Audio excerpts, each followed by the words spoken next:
Good morning, everybody. Welcome to Just Shelve It here on YouTube. This is Shooting the Shelf with me and Curtis Ackerman. How are you doing tonight, Curtis? Excellent. Yes, good. Me also, as well, too, in addition. Hey, it has been a fun, busy weekend. I got to meet up a local guy, got some toys from a local toy vendor for Four Horsemen, went to a toy show yesterday, went out to a toy shop today, did some hunting in all the stores. It has been a busy weekend for me. You want to give a cheap plug for the toy vendor? So yeah, I met up with Uncle Bob from Uncle Bob's Vintage Toys. He is an official approved retailer for Four Horsemen. He is in the Carlisle Antique Mall in Carlisle, Pennsylvania, which is right down the road from me. Really cool guy. He's got a cool little spot, and Website for any of those that aren't there? He's just on Facebook. Okay. You can message him. He'll meet up with people that are local. And I also met up with another approved retailer at the JB Toy Show at the shops in Lancaster yesterday, the other direction in Pennsylvania, and met up with Sven Guerrera, goes by Death by Mexico or Death by Collectibles, and saw some other folks there. It was pretty cool seeing some Mythic Legions that show, which previously had not. But I'm rambling on. That's cool. Let's get our guests on. This show's about rambling. Oh, and real quick, Curtis and I joined the first official live broadcast of the Let's Go OffWorld, is the new offshoot show from the Legends of Grayskull guys, Sean Scavarna, Matt Dooch. So we'll be doing that every other Friday if you want to check that out over on the Let's Go OffWorld channel on YouTube. And we really do go off-world. Like, no subject is untouched, I think. Including some bathroom talk. So yes. But that's that show. This is a different show. We're going to bring on our guest. We've got the awesome Reynolds Cruz. Give a warm digital round of applause. Hello. Reynolds, the Forge, the collection of the Forge collection. That just, yeah, I'm smooth. Okay. Good job. I like it. Well, welcome to the show. Yeah, it's like remembering Legion's Lair versus Legion's Lounge and all that kind of stuff. Like now, like I just saw said Saba launched a new Facebook page that ends it was like Planetary Dog Toys Forge, and like Max Bird changed their name to Forge Night. It's like it's hard to keep track of everybody. There's just so many forges. So many. I think there's 5 of them currently. What do we get? A Battle Forge, and then our Battle Forge Toys now is another new guy. I don't know what Battle Forge is. Is that a customizer or what is that? Yeah. Just seen it on Instagram and a couple things. Yeah, on, that's a new one for me. Yeah. They're popping up. It's a cool thing to do. See, Forge, for close to 10 years, that was where my where I grew up. My stepdad's house was on a place called Forge Road, so like Old Forge Road. So it's just been in circulation in my brain forever. So it's like seeing it. It's for me. I don't know what I'm trying to say. Let's just move on. That's cool. It's a fun word. Forge is cool. Like, I think the Forge is a cool idea. Especially for like customizing and stuff, because it's I've never worked in an actual like metal forge myself, but I've seen stuff, and I think it's a cool translation, especially for making Mythic Legions parts and stuff. So I like watching some of those videos where they're doing that, like now, like doing swords and armor and shit like that. That stuff's really fun. Yeah. So have either of you guys met Paul Sutt? He's in the Cabal. I don't think so. Okay. I may have met him at Legion's Con because there's like a billion people there. You probably did. He actually has a forge at his house. He was on that Forged in Fire Oh yeah, show. I think I heard that. Yeah. So yeah, he's a pretty cool guy. So it was cool seeing him. Like when we met him at RetroCon last year, and then when we were hanging out at the house, Anthony House Heel's house, and Walter put it on the TV. He's like, "Oh, pull it up. This is the guy that we were hanging out with today." It was just cool to like, holy crap! I met a guy that was on an actual TV show. Yeah, he's pretty laid back, so he's cool. Yeah, he's such a cool guy. Let's see. We got lots of folks. We got Mike Casper. Joining us here in the chat, Joe Gonzalez, Edgardo. Yes, I did have some success thing today. I just want to let Joe know right off the bat before we get into shelf selections, I don't have anything of yours this week. I know you've been a mainstay, and I've been putting you on here like every week, and I do appreciate all your stuff, but Jesse made fun of me last week. I had to go in a different direction. So I was putting too many of the same people on here. So I went with all people I'd never seen before or featured. So make fun of as a strong term. He slightly jabbed. Bill's here. NYC Figure Fanatic. Oh, we were just Way's talking about Bill. From Way of Mandalay is here. So yeah, we got lots of cool folks hanging out with us tonight. Thank you everyone for being here. We were just talking about Bill right before the show because I saw that he had put somewhere Mythic Legion zip ties. He had put that somebody had used those for wiring a cape. I think it was for the Mezco Batman. But before you guys go throwing away your Legion's zip ties, keep in mind you might be able to use them for something. So the way you're holding that up felt like you guys remember Fraggle Rock? Was it the Doozers that ate like the? Or they built with all the little crystals, and the Fraggles would combine snack on them. Crunch them up. That was so mean of them when you think about it. Yeah.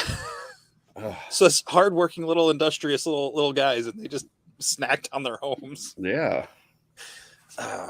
They just keep building. They didn't get disappointed or nothing. Oh, very industrious. Yeah, so, very much. Reynolds, before Curtis jumped on, we were talking a little bit before the show. You've been into, and we'll get into some other stuff too, but you've been into Mythic Legions, you said, a little over a year, about 14 months or so? Yeah, about 14 months. And how long into that did it take you to start customizing and printing, or had you been printing for other stuff beforehand? I started doing like designer toys. Started getting into that right around that whole COVID era, and then stopped.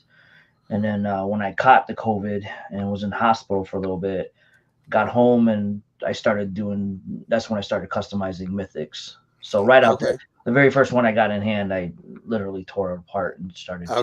Yeah. Awesome. Did like doing pop and swaps, or were you like doing 3D printed stuff pretty much straight out of the gate with it? Just currently started doing the 3D printing stuff for Mythic stuff. Yeah, that's all. Since the Legions Con, I came. Got pretty excited after everything I've seen there, and I was like, you know what? I've been drawing and designing stuff since I was a little kid. And I said, let me give this a go, and hooked up with a bunch of different sculptors and stuff, and sent them my drawings, and that's where it just went from there. Anthony Velez helped me a lot with that, contacting people, getting me going. And so he's been a really huge help with that. Awesome. Have you done any sculpting at all yourself yet? Minor stuff. I still got to get used to that ZBrush, and then nothing too extravagant. Like I said, mainly draw and then just hand the stuff off, and then to the sculptors, and then just work one-on-one with them until I like it. I'm happy with it. I saw that, I guess it used to be a little easier to get into ZBrush because they changed it not too long ago. It used to be you could just pay for the program, and then, if you could use it whenever. And now they've got like a monthly subscription. So if you bought it back when, you're grandfathered in, and, you don't have to pay the monthly. But if you get into it now, I think it's like $39 a month. So you kind of have to be making stuff right off the gate in order to break even and get your money back. So that's kind of, I think it's a little bit of a barrier to entry now, as opposed to, it was a couple of years ago, but seems like everybody's going that route with subscription based software and stuff like that for you to do anything that makes money. Yeah. I've heard of people using what's the other one? Blender. Is that right? Mm-hmm. Yeah. Yeah. I think that's a free one. But my understanding is that one's a little bit harder to use than ZBrush, and it's not as many tools. But, if somebody's trying to get started to see if it's even something they would enjoy, might be a way to go. And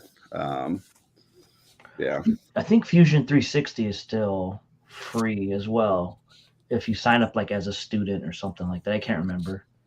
Gotcha. So, is that a Greg? What's up, Greg? Is that a Reynolds on a shelf? Did you were now? I bumped into you we met at PowerCon, right? Correct. Okay. Did you get a head scan from Brian Almeida while he I was did, doing but that happened at Legion's Con. At Legion's Con? Okay. Yeah, I've still yet to. I have a bunch. I have 2 different variations of my face. I've yet to. It's weird painting your own face. Yeah. So like I haven't pulled the. I'm weird like that. I keep staring at it. I'm like, I really got to paint this thing. I said, man, Brian's gonna be asking about this soon, so I'll get to it here eventually. Paint it. Yeah, I got one from him or I got 2 blank ones from him at Legion's Con, and he did one painted that he had. It was just weird walking over his table, and he had all of them on spikes on that castle wall. Right. And I'm like, what? My head's on a spike? It's so weird. Oops. I had to go back and have him resculpt because my beard grew at least 4 inches since the scan. Yeah, I wanted to paint it up. Add some beard. Yeah. To show up, just because I was happy to have it and that he did it. But it's weird painting like a miniature 3D version of your own head. Like if it's hard surreal. to be honest with yourself. Like, do I really look like this? Like, you start painting like, you can't cheat yourself. You gotta make it look like you. Yeah. Yeah. Good times. Stars commenting. Still sculpted by hand. Okay. Yeah. Were you you didn't get to intern for a day, did you? No, I signed up for this one. Hopefully I get okay. it. It's a lot of fun. I think there's just so much cool stuff, whether you sculpt or not. I mean, doing the printing, I think you'll appreciate, especially like the Eric Chedway's portion where he like spends like an hour like sculpting a head with everybody in the one room. Is really cool. That's cool. I hope you get it. And it's just cool just to hang out with everybody that's there for that day, and just it's so weird being in there. Not weird, like good weird. Oh, sorry, something I put together earlier started falling apart up over here. One of your dozer constructions is falling apart. Yeah. That's funny. Oh yeah. So you were at Legion's Con. You shared table space or had your own table with? I shared with Brian Almeida and Anthony Velez. Okay. Oh, cool. How's it hanging out with those guys all weekend? Oh, it was great. Yeah, it's interesting when like you're online every day talking to these people, and then like you meet them in person. It's it's different. You get used to doing all the they're running around nonstop and doing all kinds of stuff. So it was a blast. I really enjoyed it. Yeah, I mean, Brian is like 150% effort into everything he does.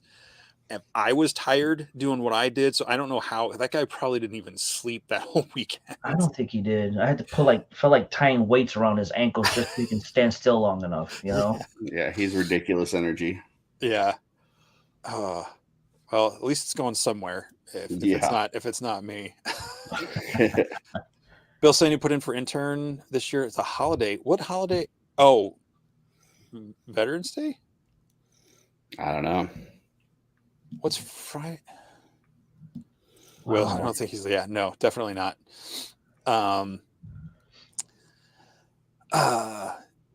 So sorry, back to Legion's Con. You that was your first Legion's Con, right? Correct. Yeah. Okay. It is Veterans Day. Thank you, Bill. How would just overall just being there at all versus being there at a table, like what did you feel about that the whole weekend that you were there? I really enjoyed it. I'm glad that this go around they're going to give us a bigger venue, because that was really, really tight. I mean, just the distance between you against the wall and you trying to move and facilitate and help people out.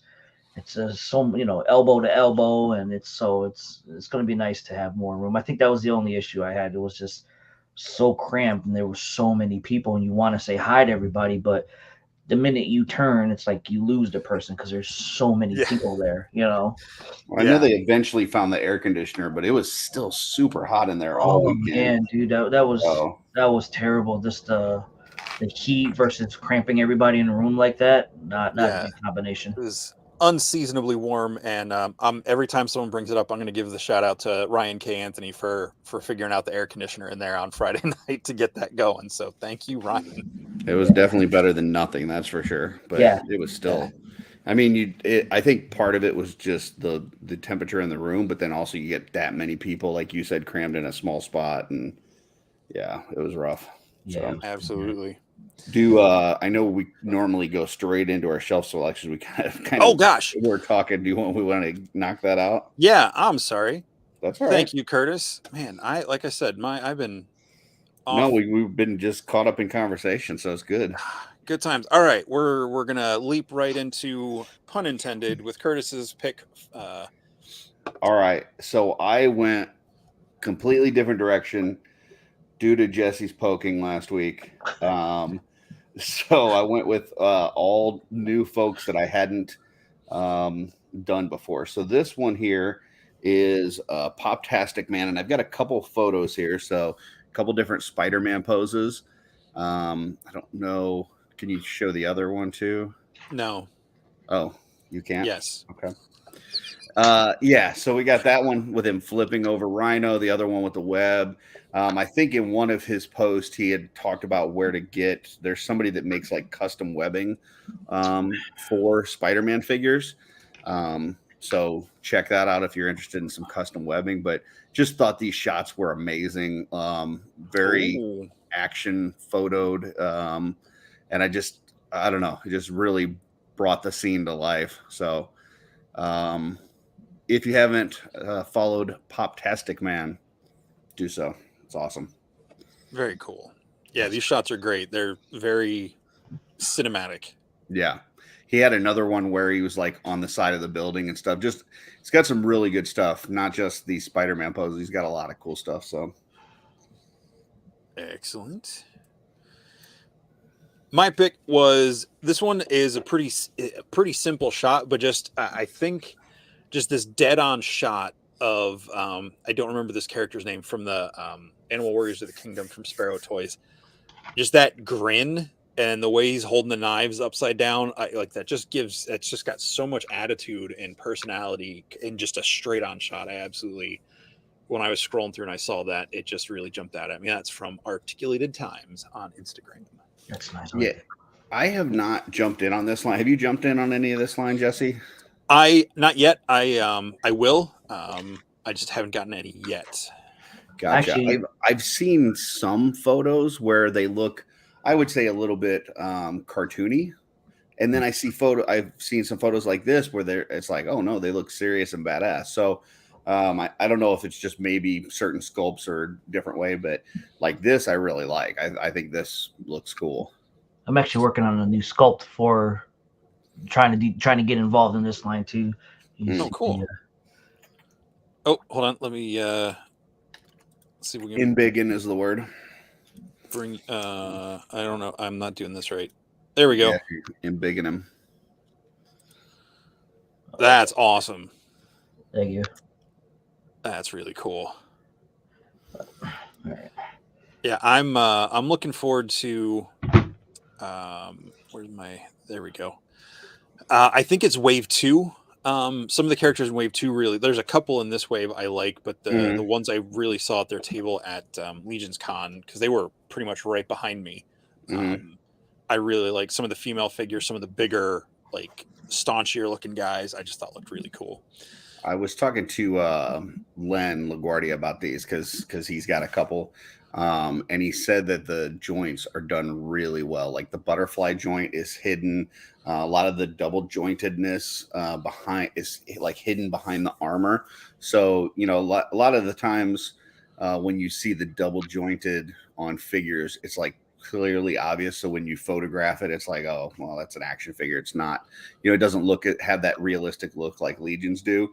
But I guess in these, for the most part, the biggest one is the ab crunch you can still see on there, but most of the other joints, from what I can tell, are hidden very well. So that's cool.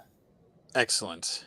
Yeah, and looks like Dork Layer's agreeing with that. So yeah, it looks like we got let's see. Trevor's joined in.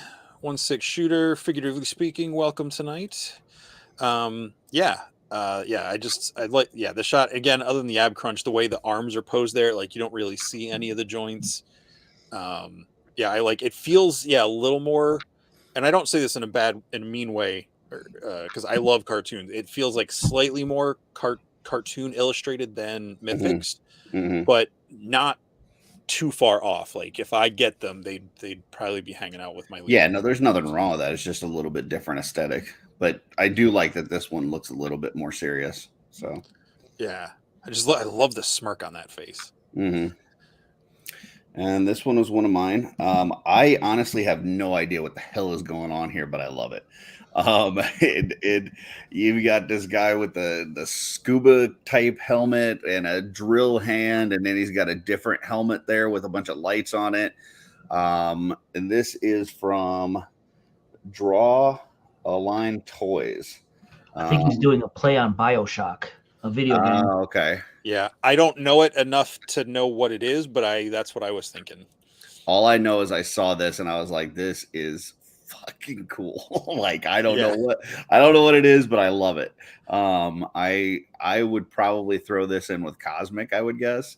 But yeah, it's just super cool. So I had to pick this one. Yeah, that's really cool. I'd have to check and see. I don't know. I know CB Make has been doing some helmets and stuff like this. So I wonder if those are some of the ones he's worked with. I think the ones that he did though, kind of went over the torso too. Oh yeah, he did the one that was like the full, like regular classic diver suit. That's right. Now he might have done this one too. I don't know, but yeah.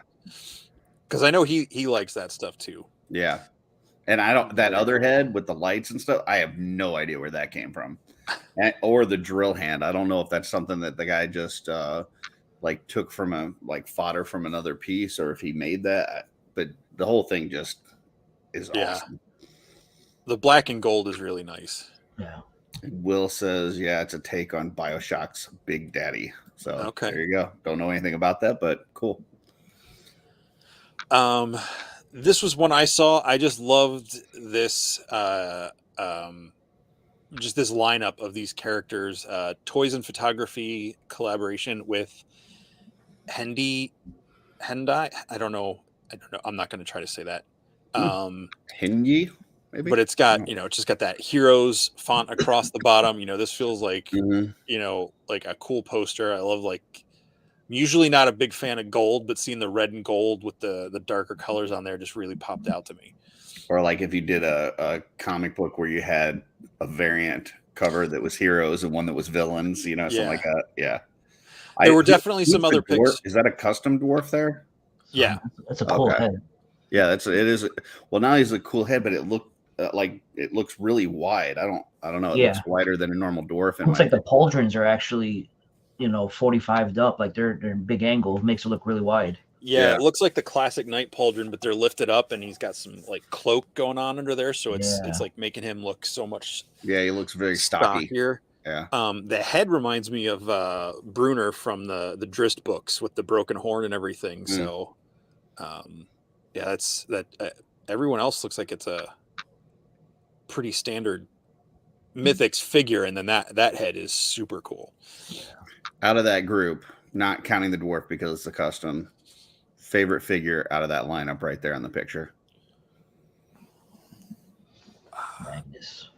I'm probably going Calavian or Clavius. I'm going Clavius too. I think that figure is so underrated. I love it. I mean, I would think that most people would go to Magnus on there, just the popularity of them. But man, I wish I had 15 more Claviuses. So I've yet to get one of those in hand. I got to get one. Yeah, it's so good.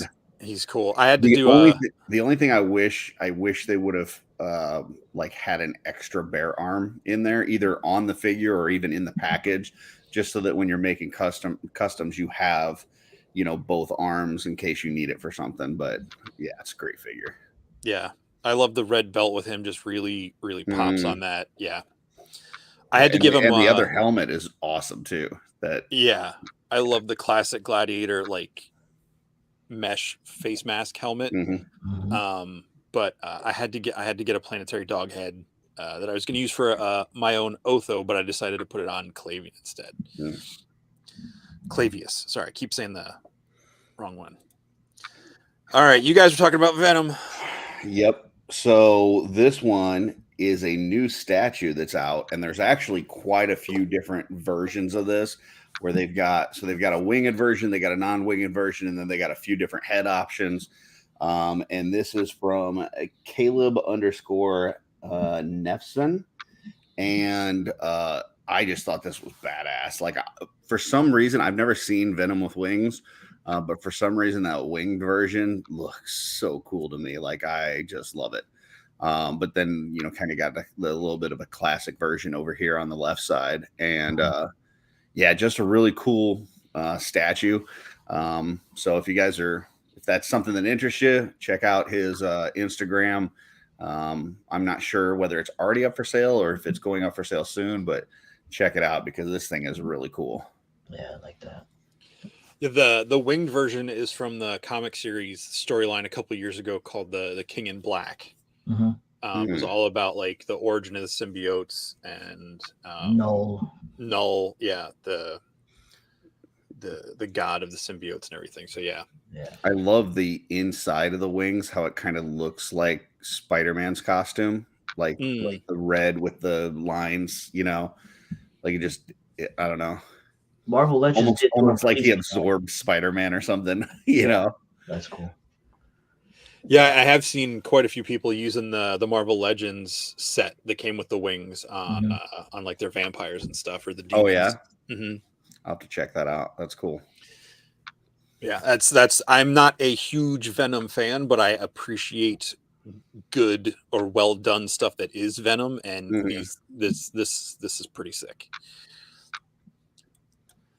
My next pick was from Action Figure Showroom. Just a couple of dwarves out on a stroll. I don't know. I just thought these heads looked really unique with the crown sitting on top of his chainmail, and then the other chainmail helmet on, or skull cap on the other guy with the shorter beard. They just really jumped out at me this week. Yeah, Mark does some really good, amazing dwarves. Mark Calvo. Yeah. I don't know why my brain wasn't connecting that, but yeah, he's awesome. Yeah. Carlos got that set at Legions Con. Oh, must be talking about that Venom set that you were talking about. Is that what you're talking? Okay. Oh, he might have had because he was at Legions Con, wasn't he? No. Mark. Yeah. He just did this set over the weekend, so. Okay. Yeah. He just released it. Okay. He might be talking about the Venom. Gotcha. Okay. Danny just joined the chat. Hey, Danny. Welcome, Danny. And Curtis going off the rails. Yeah, this one's like way out there. So I'm loving it. Yeah, I really was a fan of this. This is Tirso _Cons, and he does a lot of watercolor paintings. So that's kind of pretty much his whole Instagram.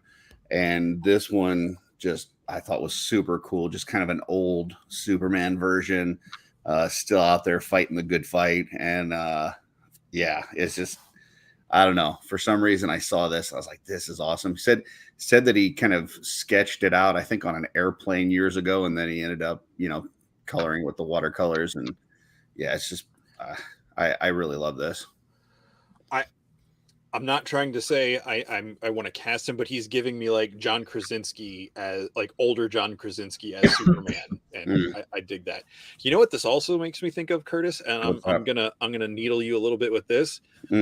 There's some Vallejo vibes going here. Yeah, you think so? Yeah. Okay. Why do you say that? Just the more he doesn't have his uniform isn't like the super bold bright, and I know that's watercolor, but you can get that with watercolor. But with the background and everything, it does have a softer overall look to it. Gotcha. Yeah, I love like even like the clouds in the background and stuff, like yeah. And then I think most of his, if you go there, it's actually got music to it as well. So just classic song. Yeah. Bill, you're gonna have to explain this one. Save your money for sorcery. Yeah, I don't know what sorcery is. I mean, I know what sorcery is, but I don't know capital sorcery specifically. Yeah. A bit of Mobius, yeah, for sure. All right. My next pick, of course, I saw Fuzz Monk, and I had to pick that one. Super Fuzz Monk. Maverick Architect in the Brood, the Vampire Mythic Legions Facebook group. But yeah, I just thought that was a fun set of pop and swaps with the different colorations and with the Malfar style white wings on them and everything. And I'm pretty sure that's one of the Furious 4 capes, but yeah. And I'll get to comment on this in a second, but Dorklayer is saying Sorcery is a new card game, 100% originally physically painted art, a throwback to MTG in the 90s. So that's cool. Yeah, this figure here, like it is just a wild combination of parts. I mean, you've got, some different torso and arms and head and then the vampire hands and like it is just, and then you got wings and a cape. I don't know what the hell's going on here, but it freaking works. Like it is it is cool. So yeah, I'm a big fan of this. I don't know I don't know what kind of drugs this person was on when they were putting this together, but I like it. Why does there have to be drugs? Because it is wild, man. It's not like one or two, like, the pop and swap contest, which we'll talk about here in a second, where it's like mixed 3 legions. This is like, there's probably, I don't know, 6 different legions figures in here, maybe more. So yeah, he was on something. Well, and I love how it's posed to where I don't know if it got, I mean, I'm assuming it had to get photoshopped out somehow, but like I don't see like what's holding it up. Yeah, I don't either. Like that, and I do like the Nate Barch art in the background. Oh yeah, yeah, that's cool. All right, and last but not least, so this is not a shelf selection. This is just I got this figure. I'm going to tell you what. If I was going to pick this. Oh, all right. Well, then it is a shelf selection. Yeah. I've been slowly putting together my X-Men group, mixing in some Mezco with some Mafex, just kind of each character picking my favorite version. And so I ordered this Mafex Cyclops off of eBay, and I was blown away by how great this figure is.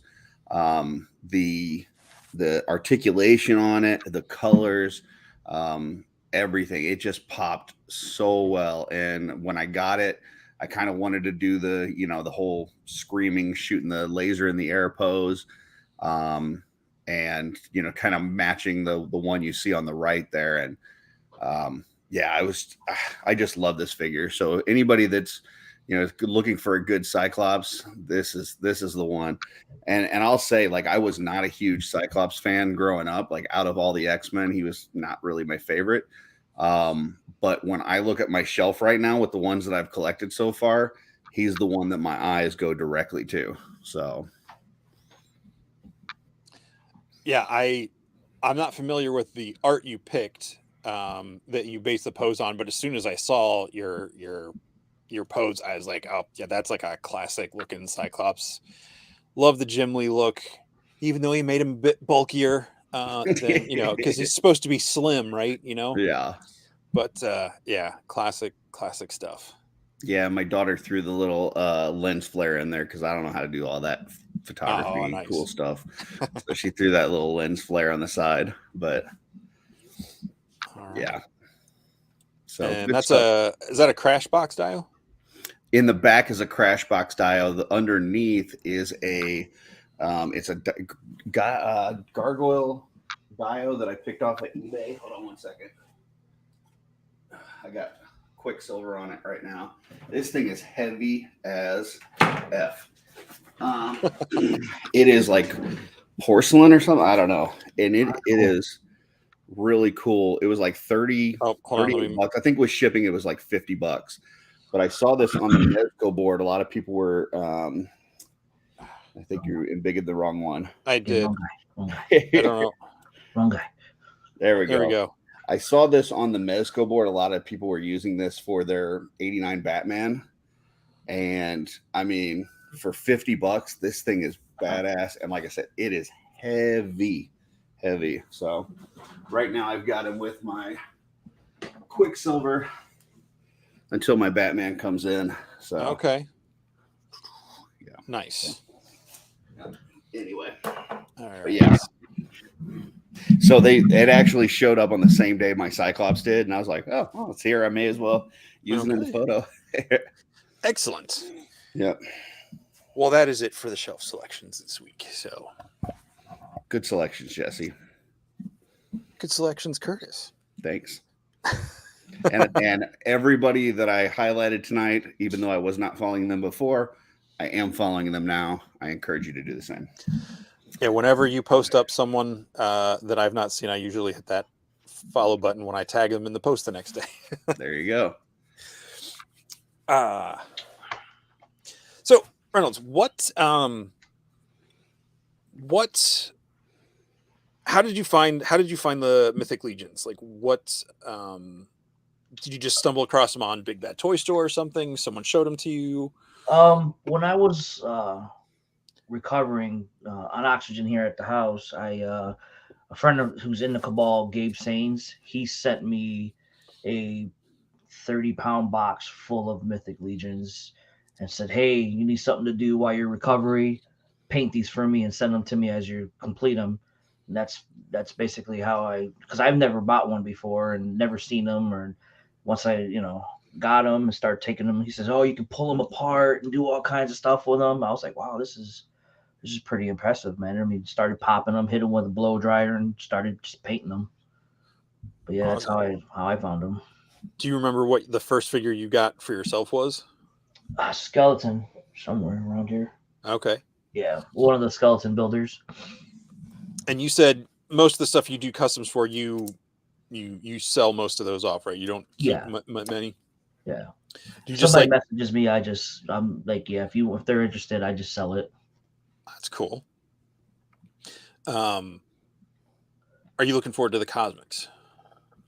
Yeah. There's a few in there that I really like. I want to, can't wait to get them in hand and take a look at them.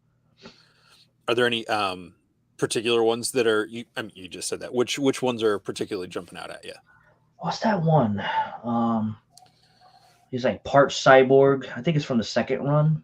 It's a bigger character. Kanox Vol, the guy with the cyborg leg and the I think he's brute scale. Maybe? Yeah. And anything cybernetic and stuff like that. That's cool. I like that stuff when I was a kid. So awesome. Yeah, him. The regular kind of like the classic Roswell looking alien, the real skinny one. Oh yeah, Aeus. Yeah. I'm gonna jump in for a second. I think they need to just calm down with some of the names. All right, like I'm trying to do my best to keep up with Cosmic, but come on, can we get a John in there or a Timothy? I mean, I'm good with Steve or something. Yeah, let's get something in there that is a little easier to remember. And then even if you know the name, you definitely aren't going to be able to spell it because there's going to be a double letter or some weird X in there that doesn't even make a sound or something. So, I mean, just saying, calm down a little bit, Eric. So, sorry, that was my rant. That's okay.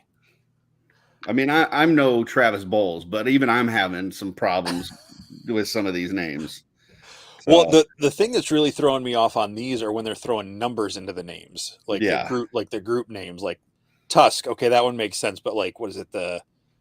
Azor or Exor, the group with like Scourge. You need an extra S in there and an apostrophe. What the hell's going on? What are we doing here? It's Scourge. So like what's with the apostrophe? What is? I don't know. Wait, what for only consonants? I mean, you get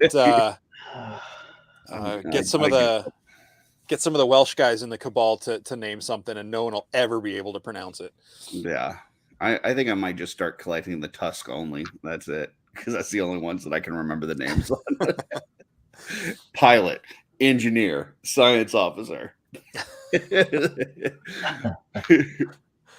See, I love the weird names, but it just means I remember less real people's names. Perfect. People in your normal life, you just can't even remember anymore. Like, I sometimes like draw a blank. I'm like, oh, I'm going to that place with the stamps and the trucks, and so they're like the post office. Yeah, that's the one. Sorry, that was a rough tangent there, but go ahead. I just had to get that off my chest. Feeling better? I do okay. Actually. Okay. I hope that Eric watches this. I absolutely know that he doesn't, but I hope that he does. Well, just give me a Timothy, an alien that's named Timothy, and I'll be good. So they need to make a big slog one and name him Timothy. There you go. I would die. Have you? So you? No, they didn't have any of them out at Legion's Con for people to handle it all, did they? Mm-mm. They were all in the case, right? Yeah. Yeah. They had them at ZoloCon. They had slog out, and every time Jeremy or someone that was working that end of the table, as people were coming up to the line to wait to go through, they'd hand the slog to someone to look at, and every time their hands would drop like they were getting handed a bowling ball. That thing's Greg heavy. Says I'm Polish. Have you seen our last names? Yes, Greg. And you know what? Since I know Eric's not going to watch this, I need you to relay a message. Since you're the only one in this chat that may see him soon, just tell him, tone it down. Okay, tone it down with the names. So the views of Curtis do not necessarily reflect the views of Shooting the Shelf or the Just Shelve It channel. Good stuff. What are you working on anything? Because for the Forge collection, all right, yeah, let's talk about that. How did you get into how did the Forge collection come about? Just wanted to take a bunch of the stuff that I've learned over the years from building cars, motorcycles, hammering metal all my life, and painting, and just was like, let me take all this information that I have and start applying it to making toys and stuff like that. And that's kind of where I said, the Forge collection sounds like something that would be birthed from it. So that's kind of where I started it or aimed it towards. Okay. Yeah. Now we were talking before the show. It is temporarily, it's not up and running at the moment, but you do have a website. Yeah, it was running a couple weeks ago. So what I do is I have it open for a week or two, and then once everything sells out, I close it. We start printing some more stuff, and then just to make, because I work 55 hours a week. There's no way I can have that thing running all the time, sure. And try to keep. I don't want somebody waiting 2 weeks for a print, 3 weeks for a print. You know what I'm saying? So to kind of keep it feasible for everybody and keep people happy, a couple weeks out open, a couple weeks closed, build up stock, and then try different patterns, whatever works. Sure. So, and that's pretty much all you, right? That's. Yeah, I have Anthony doing a lot of he's doing majority of the printing for me. Okay. So you're going to get the great quality, really clean parts that you expect from Noble Bear. And then, all the designs is all the stuff that's all on my end. He's got the sculptors. I do all the drawings. I send it to him and have him, divvy it out to all the people that we have working for, us doing that. That's cool. What kind of stuff, you said, working with this sort of stuff all your life, what kind of things inspired you as a kid or drew you into this stuff? Like your imagination, everything to kick all this off? I've always liked toys, man. I don't know. It's if it's cool, I buy it. I'm not one of those who just sticks to one thing. So I'm intrigued by a lot of different things. Even like even in the car world, I could look at a rusty car and love that just as much as somebody loving a beautifully pristine Corvette. So anything that's attracts me, I'm there. I'm ready. It just triggers something for me, and I start to draw, and then I'm like, all right, let's do this, or let's try this to see what it does, and Okay. yeah, inspired by almost anything in life, really. Okay. What kind of things were you into as a kid? Like, were there certain toy lines that you really enjoyed as a kid? I grew up kind of like not having a lot of money, being one of 5 kids, and only my pops worked, and my mom was, the conventional stay at home and whip us into shape type thing. So it was like whatever I could afford as a kid to buy. That's what and if it was cold, and like we did a lot of flea markets. So a lot of my toys I would pick up from the flea market. A lot of times broken toys because they were cheap, and then we would glue them together and make something cool out of it, and then that would be our toy. So I've always So you've been a been customizer. customizing since you were a kid. Oh yeah, whatever.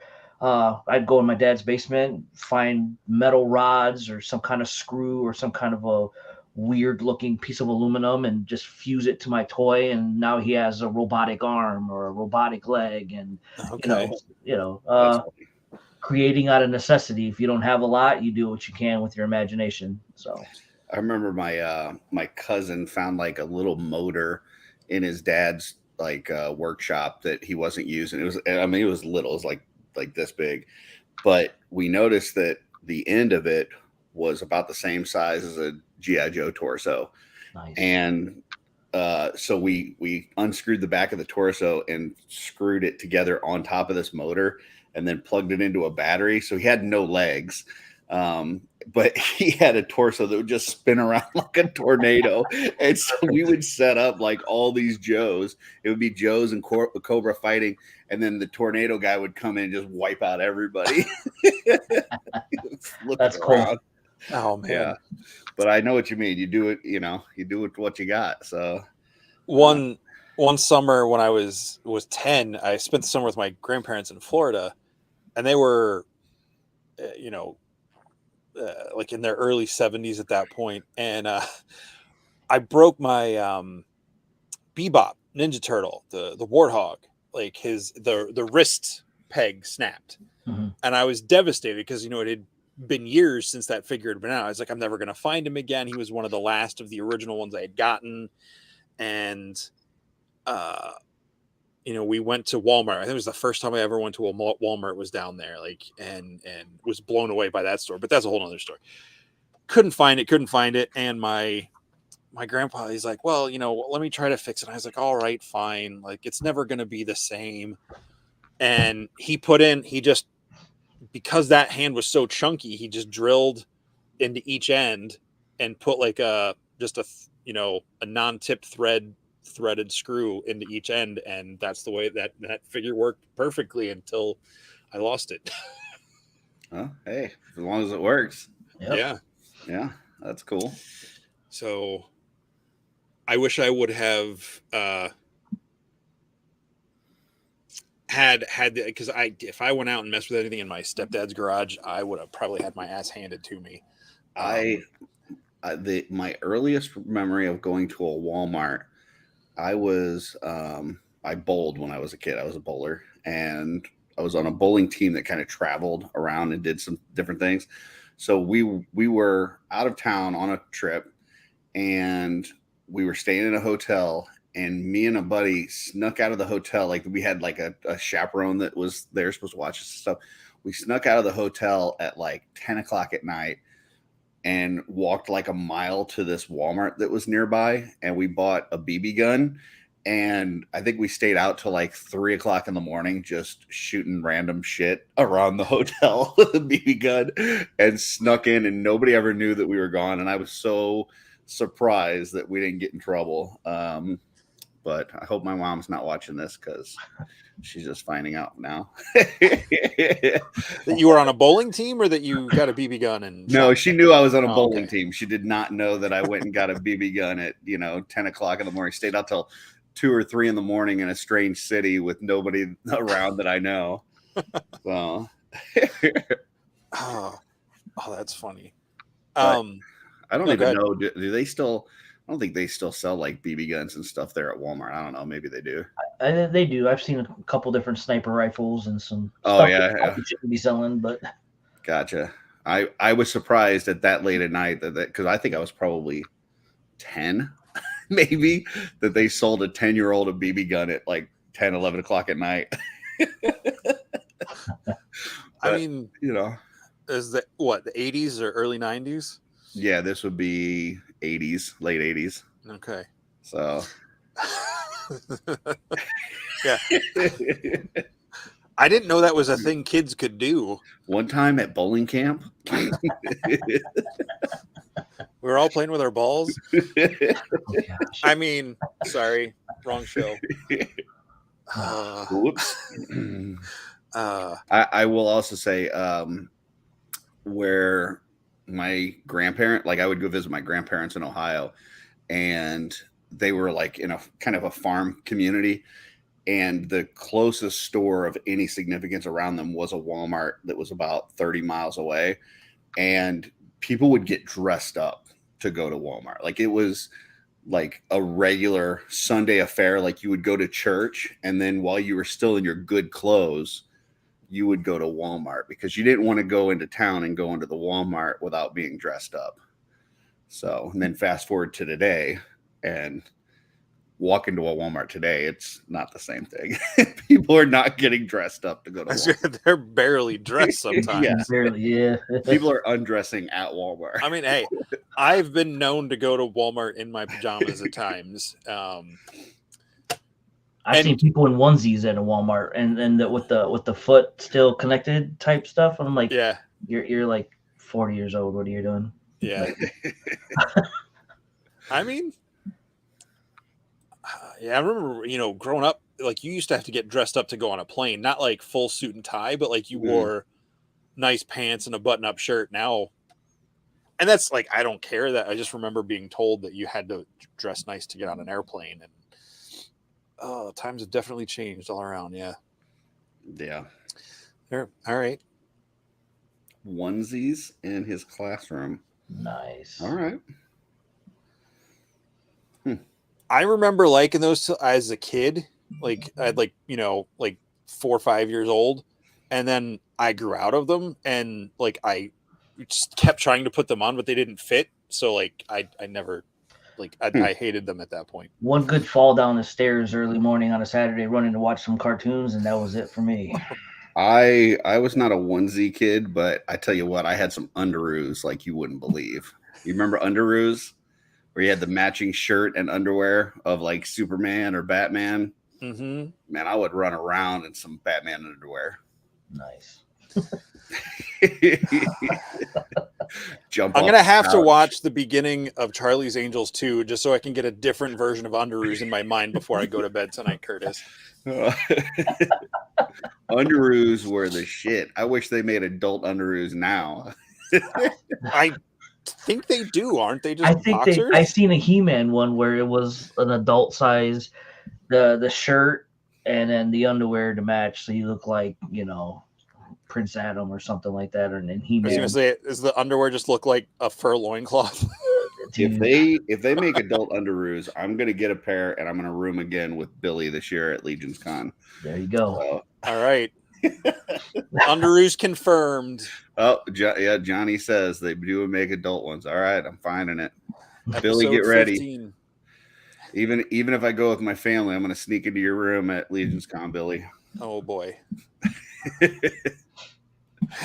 Just don't put me through the floor. Why? Oh, I'm knocking stuff over again. Hey, look at this Xenothon. Put him in a cool pose. That is a cool pose. Yeah. Gray Orcs for the win, everybody. Gray You haven't got yours yet. Why? And this isn't a judgment. What is it about cyborgs that drew you to them? Is it because you had access to the stuff to put metal on your toys as a kid, or was it hand in hand to that? Or I mean, Because it's far fetched. You know what I'm saying? Taking something, being bionic and still flesh, and it literally working in some form of harmony. That's kind of cool. Yeah. Yeah. I mean, I don't know. I was what was I just watched this new something on Netflix. What was it? Cyberpunk. So like an animation. Okay. That kind of falls into you're human. You get tired of being human, so you start modifying your body to be a better version of yourself, and it can go overboard to where you basically short circuit and go psycho. But I don't know. I just always liked mixing the two elements, metal and human, and coming up with something cool. Yeah. Oh man, wasn't there a Mando something with or no? That was it Book of Boba Fett that they had those guys that were like part that was Mando. cyborg. Was it Mando? Well, they set it up in Mando, and they did more of it in Book of Boba Fett. Because that's how they saved Fennec Shan. Yes. Yeah. Did you see Alita a couple years ago? Oh, that was good. Yeah, Curtis. Yeah. I never know where you're going to land on stuff, Curtis. So like, I love that. I thought that was awesome. That was. I hope they come out with a second one. That was great. Me too. It took a couple minutes for me to get used to the eyes, just because I thought that was just a weird choice. But the more I watched it, I just accepted it. And then when I saw the behind the scenes, like the performance capture with the actress and everything, it really impressed me. And what was that one guy, Zaipan, that had just like the flesh, like his face? And I would say it took a while for me to get used to the animation as a whole, because it was like, it wasn't real, but it wasn't fully animated. It was like something in between, where it was like it almost looked in parts like it was realistic, but you knew that it was animated. So it kind of took me a little bit to get used to it, but the storyline was awesome. The action was awesome. I love that movie. So you don't have to worry about me, Jesse. I landed on the right side of this one. It's not the right side. It's just the same side for once. I just thought, cyborgs do fascinate me too.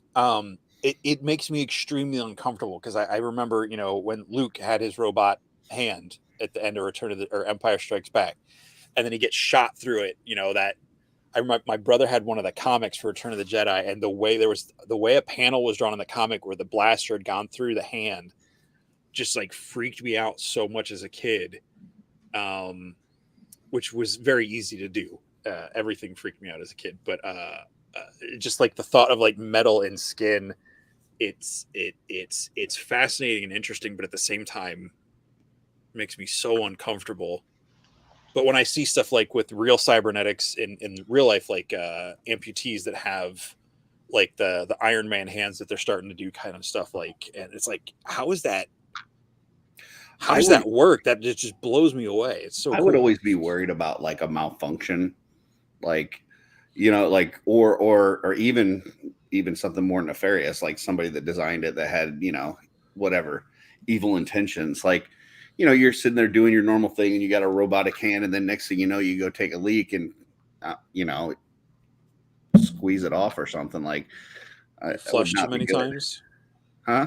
He flushed too many times. No, I'm just saying, like, what if it like goes crazy or it starts attacking you, beating the shit out of you? You definitely want to make sure you pay your bill for yeah, no doubt. It's yeah, it's like, what was that, Repo Man?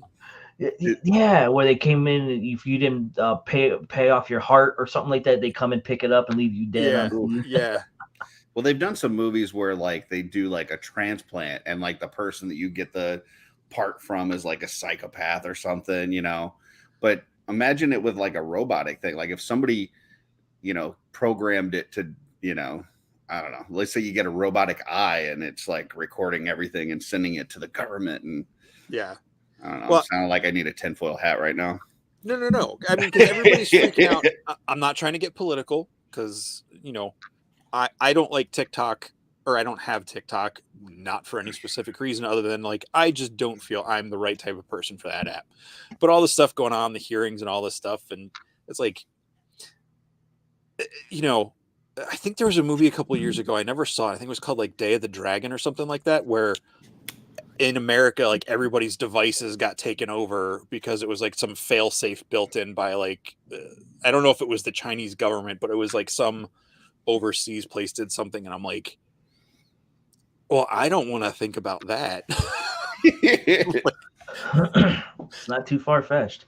Yeah. It's like they own all of the major circuits and stuff like that. That's why you see like Ford, a lot of the trucks, a lot of computers were down for X amount of months because they owned a lot of the hardware that ran a lot of the stuff that we use. So I mean, it's not far fetched for somebody to do something like that. Yeah. And Bill says there's a pretty legit argument that we're all cyborgs already with our dependence on tech.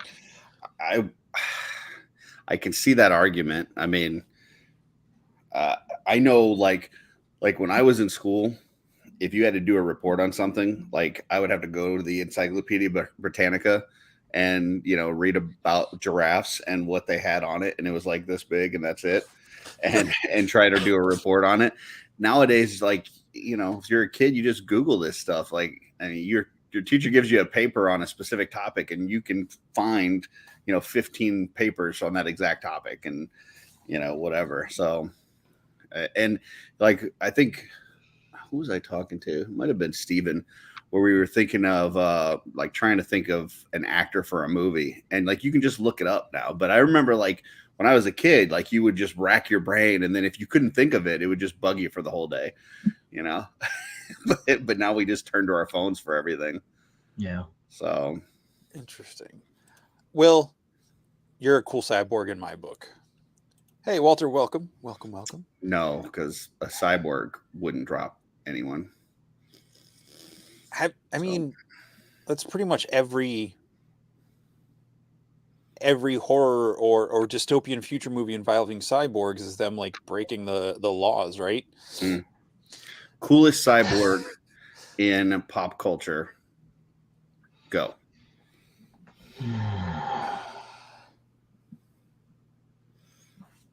Ooh, that's a difficult one. Ooh, yeah, that's tough. You want me to go first? Yeah. Sure. I'm gonna go Trapjaw. I think Trapjaw is my number one cyborg. Okay. Yeah.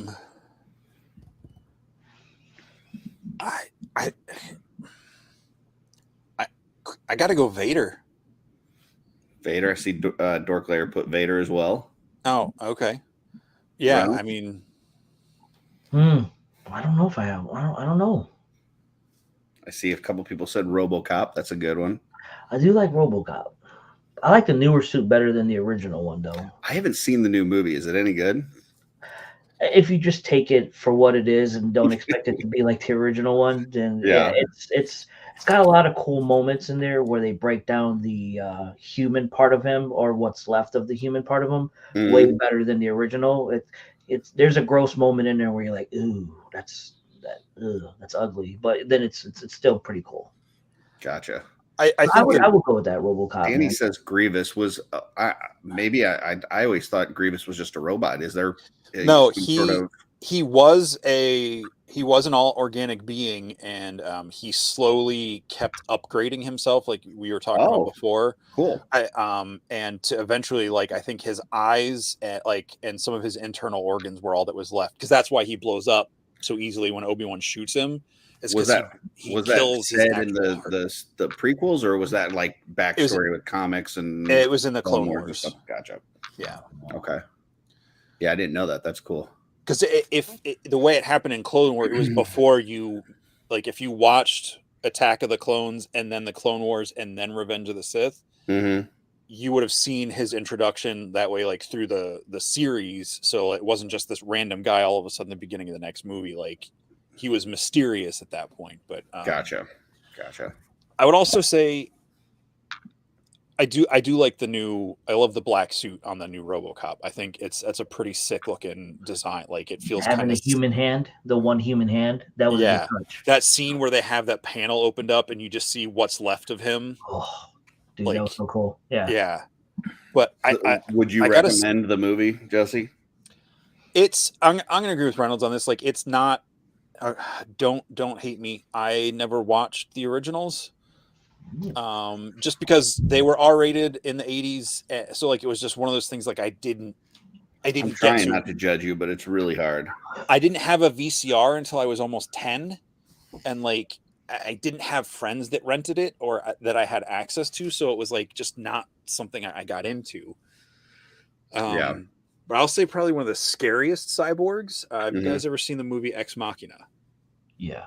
I believe so. With was it Alicia? Is it Alicia Vikander and Donald Gleason and Oscar Isaac? Yeah. I think so. Hold on. Go ahead. Keep going. I don't know. Well, actually, I don't know if she would be a cyborg. I think. She's made out of how would you say that? I think she's kind of like Vision. She's like a synthezoid. Yeah. So she's not. I guess she's not technically a cyborg, but. Gotcha. That was the outcome. I mean, I know it was a movie, but like it was. I thought that was a really cool movie. How smart she was, yeah. And then Walter said the cool chick from Mad Max that drove the truck, which then Trevor said Furiosa. Yeah, she was pretty cool. Was she a cyborg? Or did she just have?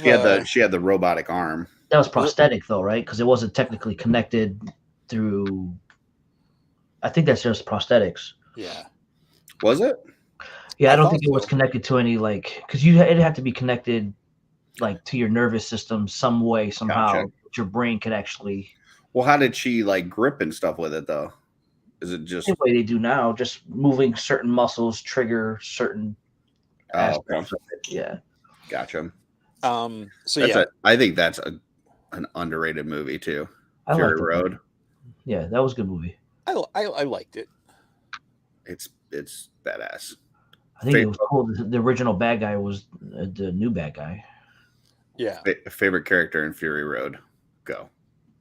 It's got to be the guitar guy. Like, there's no other answer. If it's not the guitar guy, I mean, you're sitting there in a war party, going after these folks, trying to kill them, and there's just a dude just freaking rocking the whole time, like just like with the big giant speakers behind him. If that's not the coolest guy in the movie, I don't know what the hell's going on.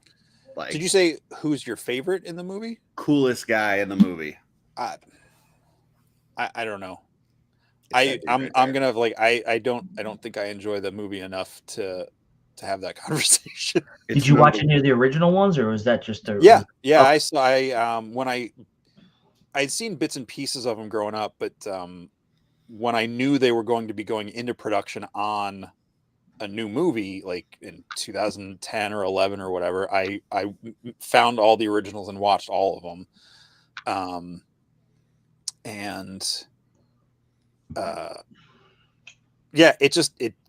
It didn't land for me the way it landed for a lot of other people. So, I mean, and that's okay. Was it the milk drinking? Was that the problem?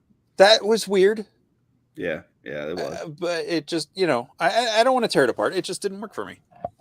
Yeah, I'll give you the milk drinking was weird. I liked the. I don't know if she was the Maori or it was the one of the girls that got killed off when they got to like wherever the paradise they were supposed to be was. There was like the sniper that was pretending to be in distress or whatever. Yeah. I thought she was cool. I liked the one chick that got ran over. That was awesome. like she's sitting there trying to get out. I'm like, why are you trying to leave? You like then she got ran over. I was like, yes. It was so good. Yeah. Best part of the movie.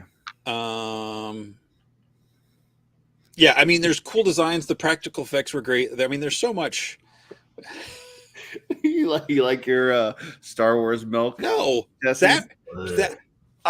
I don't dislike Last Jedi as much as everybody.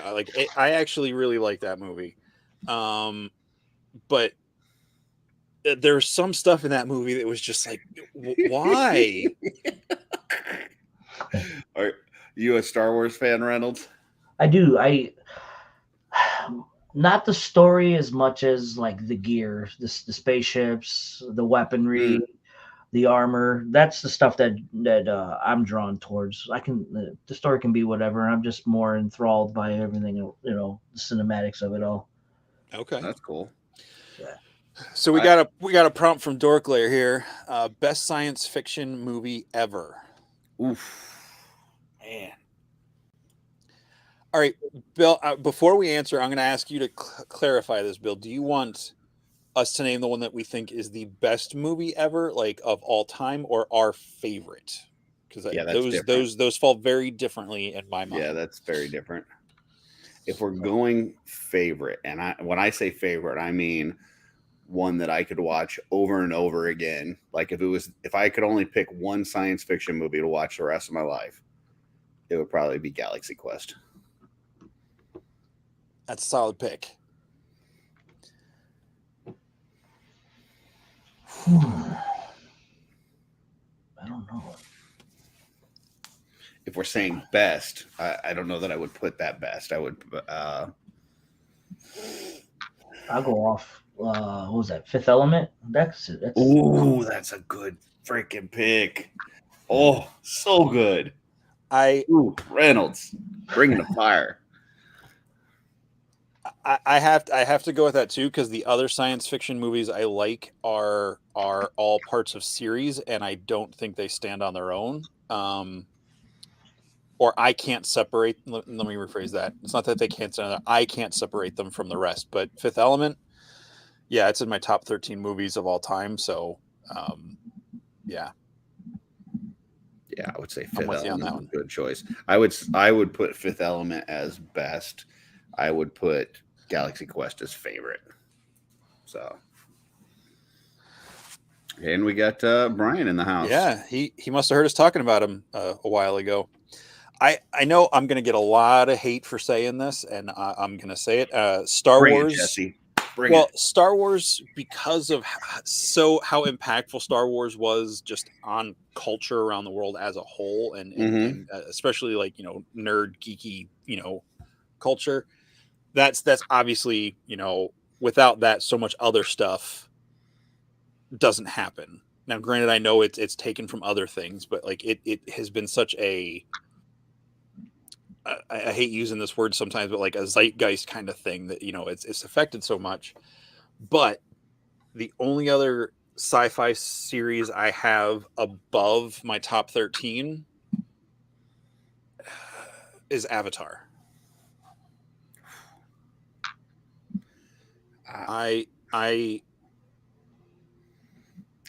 I fell in love with that when I saw that in IMAX 3D, like the first weekend that came out in 2009, like that. It something about, I know it's not the most original story, and but just that whole concept, like you're talking about the cyborg thing, that whole concept of putting your brain into some other body, like that horrifies and fascinates me in a different way. And I don't know, something about that, and just the way they like plugged into the animals and the trees and stuff. I don't know. There's something about that just really, really intrigued me. I thought it was a good watch. It's not one that I've ever gone back and watched or felt the need to rewatch it. I did not. It's not like I got done watching. I was like, man, that was a waste of 3 hours or whatever. But there was nothing pulling me back for a second go. Dorklayer says Gattaca might be his favorite. I don't think I've seen that. I'll have to check that out. He had said that Planet of the Apes he thought was the best, which that's a pretty good one for sure. I like the new Planet of the Apes trilogy, which I know wouldn't happen without the originals. I like all of them. I really like the new ones and I like the old ones. They're both really good. Yeah, I gotta agree with Dune, the new Dune. That's a good one. Because I'm waiting for the second half, so it's kind of like in holding, but it's definitely would be at the top. I know another one that I could watch over and over again is Last Starfighter. So good. Oh, yeah. So good. Love it. I'll watch that by next weekend, Curtis. I'll figure out a way to watch that by next week. If you watch that by next week, we're gonna have a good talk next weekend because that movie is amazing. I can't promise you I'll like it, but I'll watch it by next weekend. I mean, I will say it is an 80s movie. So in the middle of it somewhere, you know, there's got to be some sort of romantic entanglement because it can't be an 80s movie without it. And that kind of slows things down a little bit. But other than that, that movie's pretty badass. I think Tron would be up there too. Both of those. I really like. I've never seen. I love the idea of the first one. I think the execution in the second one is really cool. Star list a whole bunch of movies: Predator, Alien, Aliens, Blade Runner, Bumblebee, which to me that's the worst Transformers movie. But Star Trek 2. I've always heard 2, 4, and 6. I was always told the even number ones are the good ones and the odd ones are the bad ones. Terminator, RoboCop, yeah. Ooh. The Arrival. The Arrival. I don't know what that is. Is Denis Villeneuve's the same guy that did Blade Runner 2049 and Dune. Arrival's the one with Amy Adams and Jeremy Renner. Yeah. Where the spaceships just arrive on Earth and it's all about language and communication stuff. That's pretty good. That was pretty good. Walter's just like naming random movies now. Smokey and the Bandit. I don't think that's a sci-fi movie. Joseph bringing the fire here. Ice Pirates. That is a great. He says bad. I think he means bad as in good because Ice Pirates is awesome. Is that the one where they like at one point they hit like a time vortex or something in space and they all get like really old? Yes.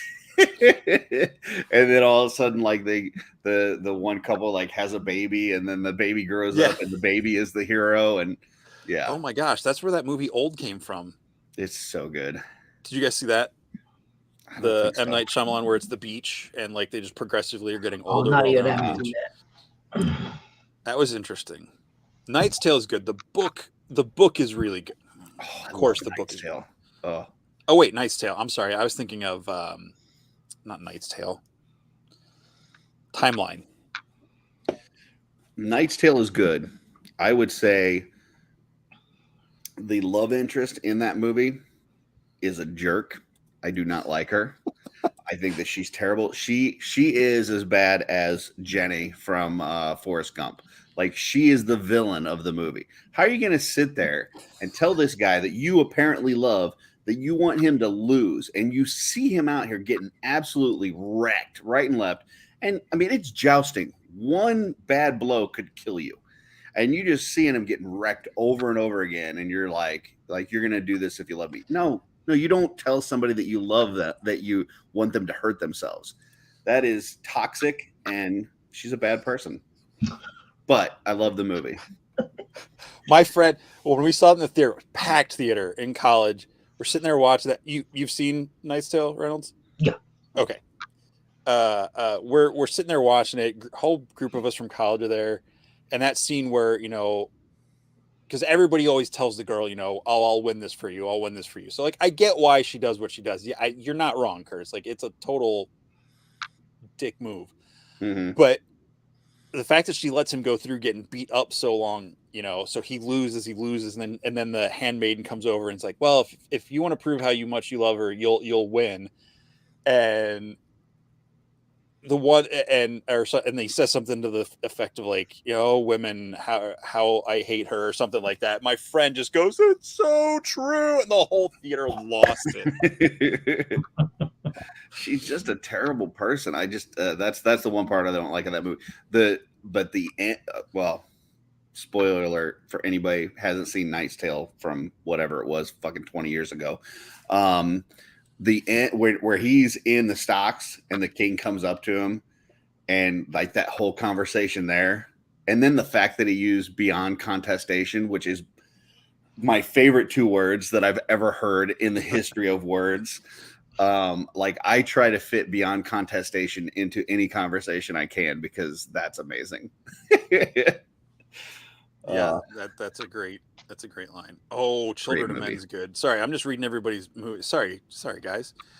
I don't know what that is. It's the one. It's set slightly in the future. I don't know how much in the future now, but when it came out, it was Clive Owen, where like no one's having babies anymore. Oh, okay. So it's kind of like everybody's just getting older. There's no young people, and the movie starts off with this news story about like the youngest person in the world just died, and because for some reason reproduction has just stopped in humans, and it's slow, but it's really good. Like it gets to this one epic. It's almost like the movie, was it 1917, where they filmed it to make it look like it was one steady shot through the whole movie. Children of Men's not like that, but it has a really epic sequence like that, which blew me away. So it's slow but interesting. No wonder Trevor likes it. It sounds like Andor. All right, keep going. I mean, there is a bomb in the first couple minutes, and there's like shootouts and action, but like it's not an up movie. Gotcha. Walter, now Chuck Norris training video. Yes, that's my favorite sci-fi video as well, as Chuck Norris training videos for sure. I'll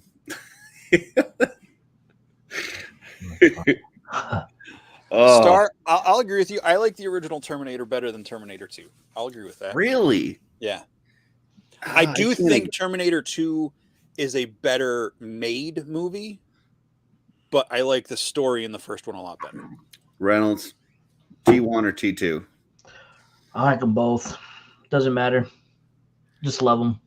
Man, I don't know. T2, I think you got the whole motorcycle scene and the tunnel and the liquid dude, and man, I don't know. T2 is so good. It is. I can't stand John. Trevor. I just like pew pew. I can't stand John Connor in that movie. Yeah, I guess. Like, I get, as an adult now, I get the whole concept of him. Like, oh, he's like a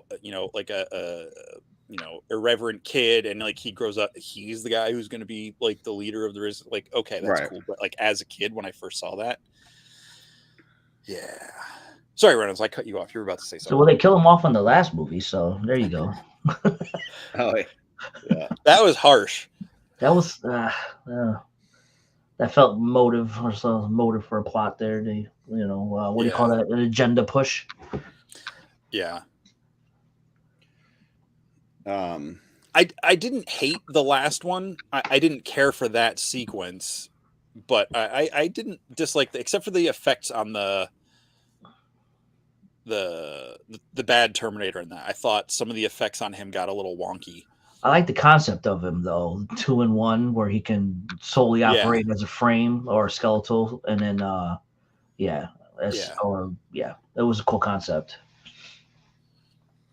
Yeah, I kind of wish that they had. I was hoping with Walking Dead that they would have done like Carl kind of as like a John Connor, like somebody that kind of grew up in this world and then kind of learned how to master it because they were raised in this shit kind of thing, and then they killed him off, and I was like, oh, that kind of sucks. And so, for those of you that were Walking Dead fans, I don't know.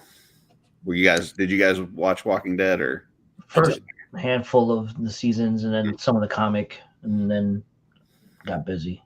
Gotcha. Danny says Linda Hamilton was amazing. God, what's that? Mr. Destiny. She's in that. I love her performance in that. And the whole, I love that movie. Have you ever seen Mr. Destiny? Nope. Oh, it's such a good concept for a movie. So this guy's just like kind of ho-hum, married life, working, blue collar stiff.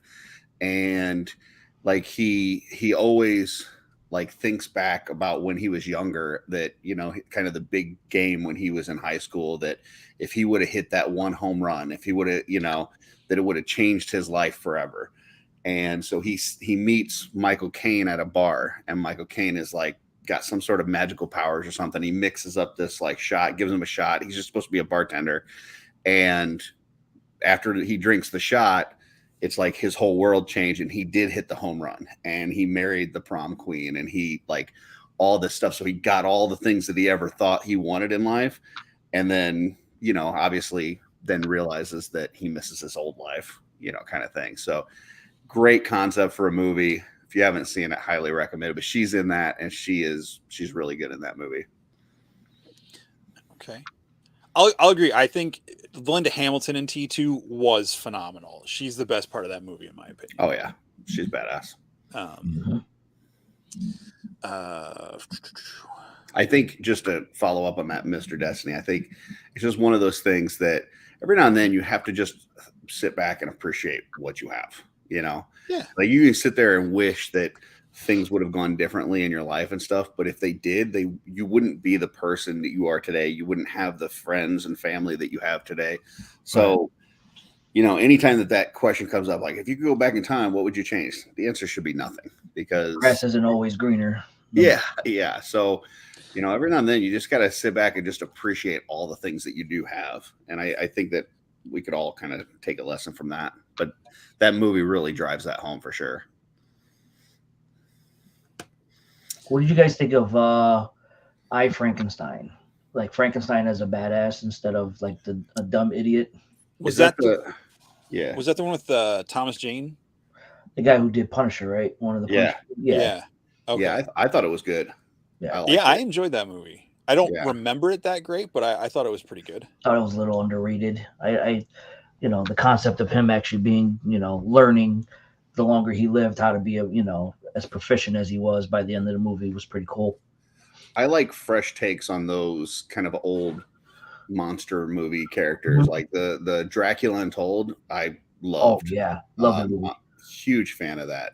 Like the whole scene where he first comes in, like they're attacking like his town or whatever, and he comes flying in and just starts like demolishing all these folks. I'm like, this is badass. It is awesome. Yeah. Have you seen that, Jesse? You seen Dracula Untold? Yes. Yeah, I thought that was pretty good. Yeah, I really loved it. I'd have to watch it again because I was really hoping it would be the kick out, because like I don't know how many times they keep trying to kick off this like dark universe. Mm-hmm. That was originally supposed to be the kickoff, and it just. What do you mean dark universe? They were going to do like a Marvel thing where they were going to connect all the Universal monsters, and that was supposed to be the original kickoff. But it did so poorly in theaters, and then they kind of shuffled things around, and then the Tom Cruise Mummy was supposed to be it, and then that didn't, so they've just scrapped it. But maybe now with them bringing Werewolf by Night, maybe it'll trigger, because that actually did pretty good, or at least I thought it did. I thought Werewolf by Night was great. Yeah. Oh, it was a good movie for sure. There was a Frankenstein series my bosses put me on years ago. It was a book series. I can't remember who the author was. It's a modern retelling, but it's like something where he can like step through shadows, or like the monster is the hero of the story. And he's kind of like this investigator. He's protecting this like woman and her brother or kid or something. And then there's like this kind of modern day Dr. Frankenstein type guy who's like constantly refining his body to where he has like no, like he's perfected the human physique and how he works to the point where like he has no biological waste, and he's like experimenting on people. I forget who wrote it. It was good though. It was a cool series. I like that take on it. I think it was set in like Louisiana or something. The one thing to remember about those Universal monsters, though, is that Wolfman's got nards. So, just in case you ever are facing Wolfman, just remember, kick him in the nards. So, I'll agree with this 2-star. I really like the first Pacific Rim. Yeah, I like those. I will say Monster Squad is my favorite version of all of those Universal monsters. Like just the way that they portrayed all of it. I love the Frankenstein in that movie. I think Dracula's great. Wait, and which one? Monster Squad. Oh, right. Yeah. It's just so good. And Rudy's amazing. Rudy, what? Man, what is you trying to throw like sports stuff in here, man? No, Rudy from Monster Squad. Oh, I haven't seen Monster Squad. You've never seen Monster Squad? No. Oh my god, dude! How have you not seen You've seen Monster Squad, right, Reynolds? Yeah, I have to go back and rewatch it, but yeah. like the Universal monsters. I know the concept of come it. back, and these kids have to fight them off. And like Rudy's like the cool kid. You know, he's got the leather jacket and he rides a bike. It's awesome.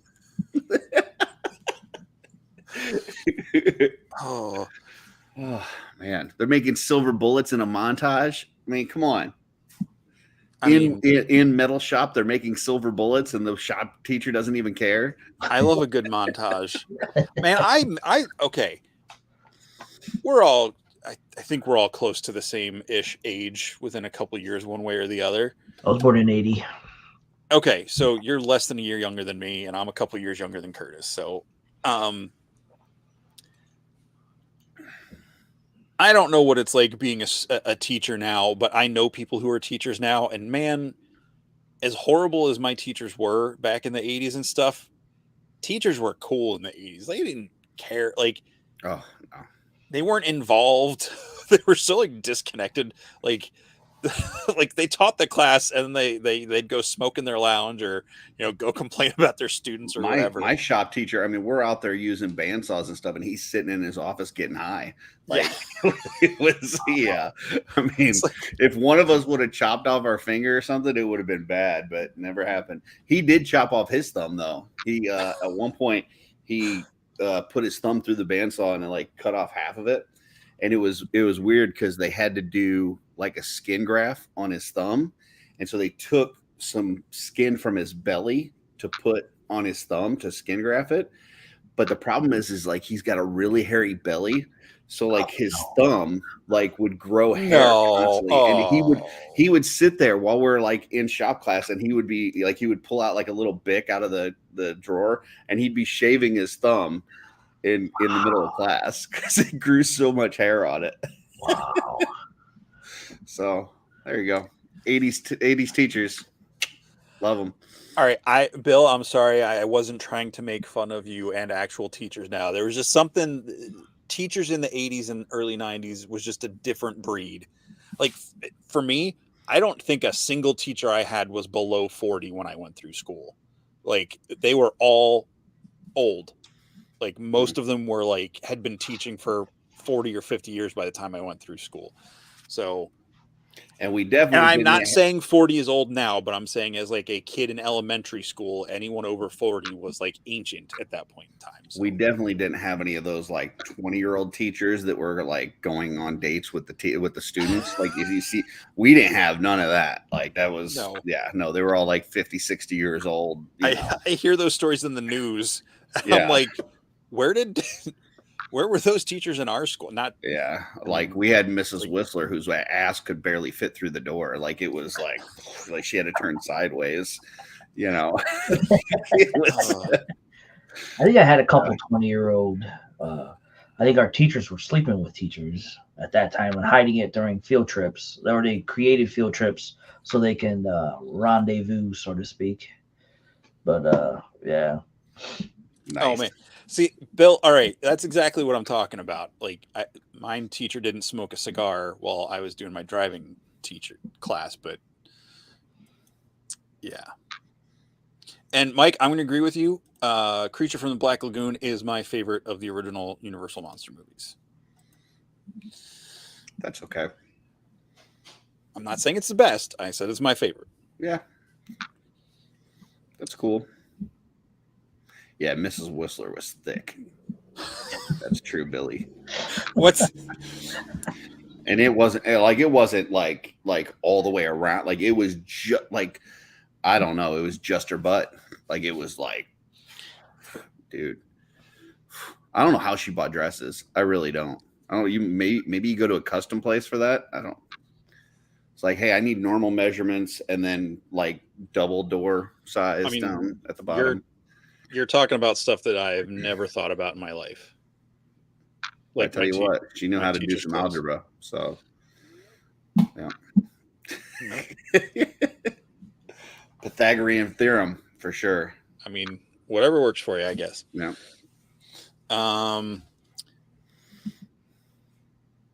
I totally threw Jesse off. He is so off his game right now. He Yeah. doesn't know where to go. He's like Mrs. Whistler's bottom. I don't know how do I transition to the next thing? Well, see, and now digital warm welcome. I don't know. Start over. Like now, I'm thinking of is Whistler from the Blade movies, and like how it was so tragic that they killed him. Oh yeah, didn't they bring him back though? Or no, they know his daughter came in the third movie. Yeah, it was Seventh Heaven. What's her face with Jessica Alba? No, is that right? Beale. Beale. Yeah. Which I love the behind. Have you seen the behind scenes that shot where she takes the arrow? Yeah, through the camera, $1 million camera or whatever.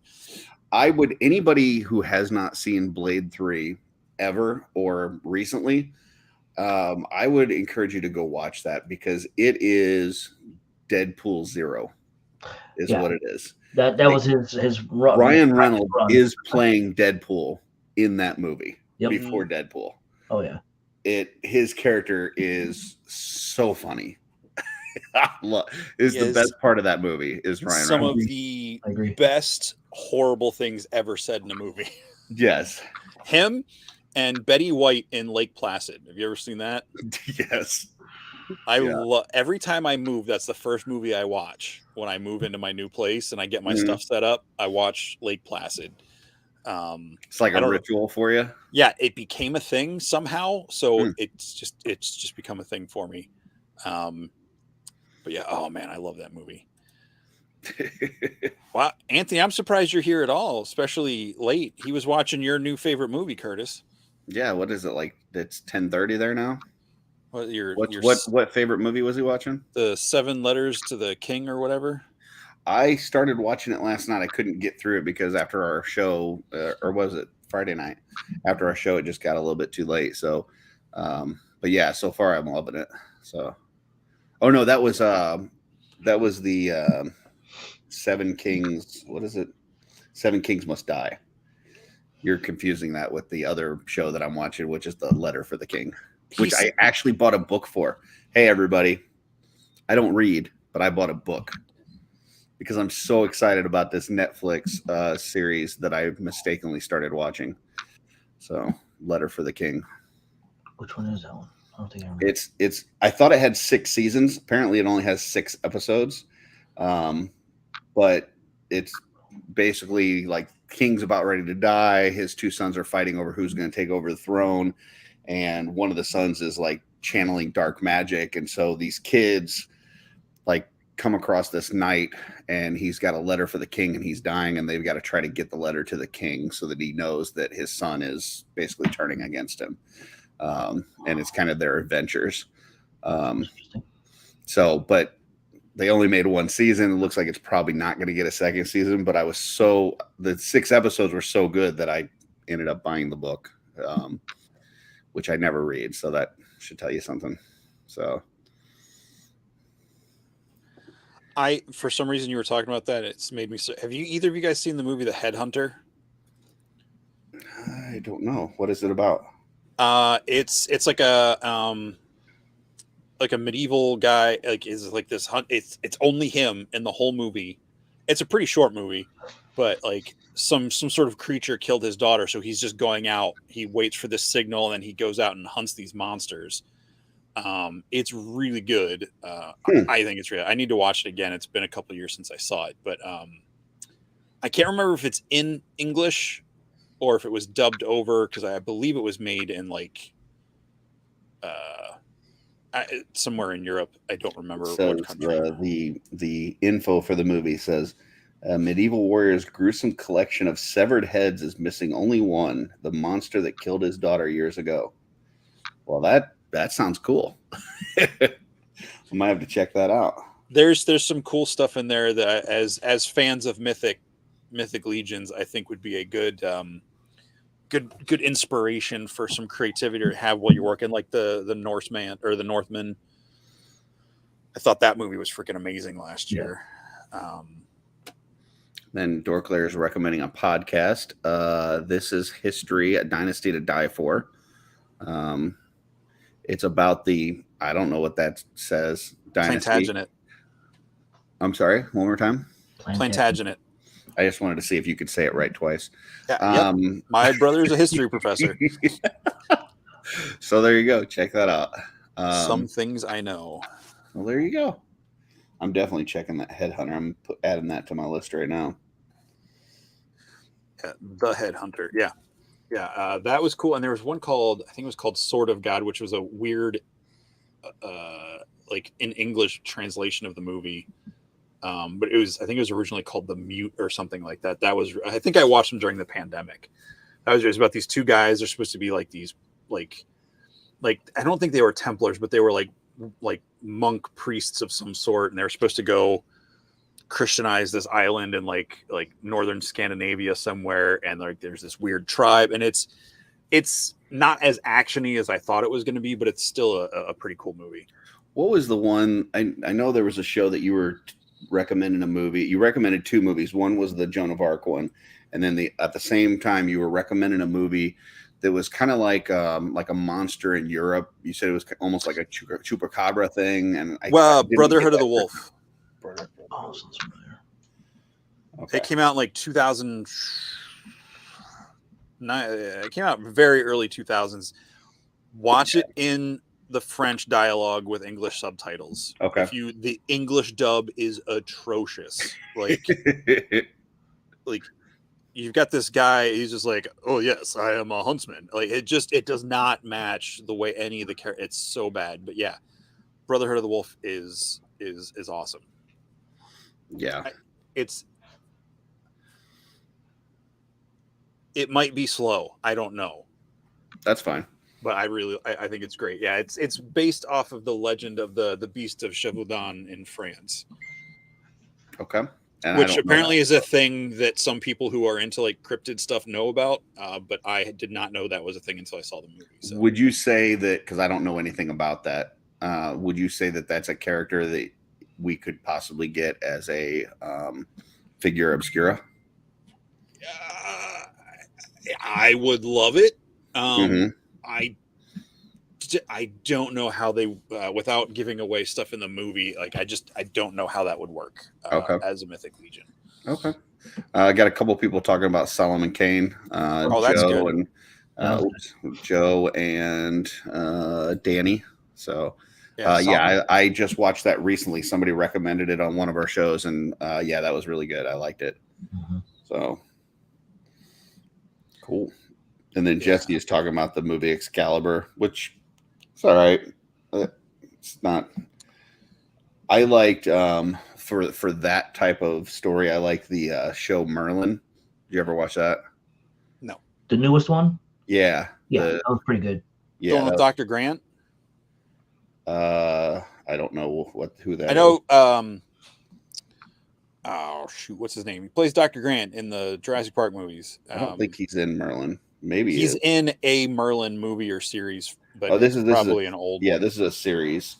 I think I saw it on Netflix. I don't know if it's still on there, but it's got like 5 seasons. It's really good. I like it. Excalibur is, I don't know that it holds up. I watched it just recently, and I don't know. I'd rather see Holy Grail. Sam Neill, thank you, Star. Holy Grail is my King Arthur. See, I love I love the King Arthur movie with Charlie Hunnam from a couple of years ago. That one's not bad. It's a weird take, but it's not bad. I like the weird take of it. I like that he's basically like a street hustler, like growing up, like protecting the brothel and all that. Like I thought that was a really interesting way to show him being someone who cares about the lowest of the low, and like how that, I just thought that was really cool. But I like Guy Ritchie movies too. Like I'm a huge fan of Snatch. Like that's so good. Wait, is that a movie? Snatch? I'm kidding. Yeah, that's a movie. It came up at a funny angle. Yeah. Things come from behind you. When you back up, things come from behind you. Oh, so good. And just Brad Pitt's role in that movie as a Pikey, so good. Yeah. He does a great job in that one. What a Periwinkle Blue. Yeah. Periwinkle Caravan with the Like Dags. It's such a great movie. You said 2 minutes, 5 minutes ago. Good stuff. All right, so what about stuff coming up? Anything that you guys are watching? Reynolds, you got anything that you're looking forward to, whether it's movies or shows or toys or anything?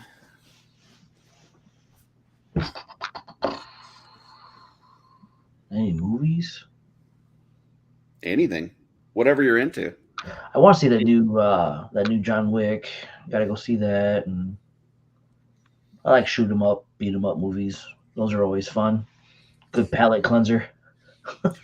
Did you ever see Shoot 'Em Up with Clive Owen and Monica Bellucci?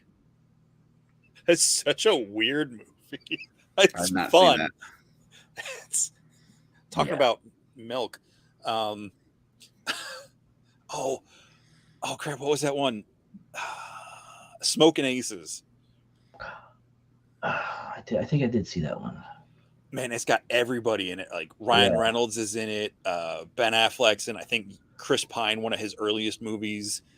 It's where all these different assassins get sent to this hotel in Reno or something to like take somebody out. So they're like all going up against each. It's ridiculous. Oh, that's cool. It's so chaotic. Bullet cool Train. Concept. Have you seen that one? Oh, that's good. That was cool. That was great. Yeah. I didn't think I would like it as much as I did. I loved that it was one of those movies where I didn't know like what was going to happen. There's like a lot of movies where you kind of see where it's going. You're like, okay, this is how this is going to play out. But there were so many twists and turns in that movie that it was like, I don't know. Okay, and he's related to. Gotcha. Okay. everything ended up in the favor of what's his name? Damn, what's his name again? The main character. Brad Pitt. Yeah. Brain part there. Yeah. Yeah, his bad luck, which really I think is more good luck, but it's like a comic book version of bad luck, where it's bad luck for everybody around you, which turns out good luck for you. It's kind of like Domino.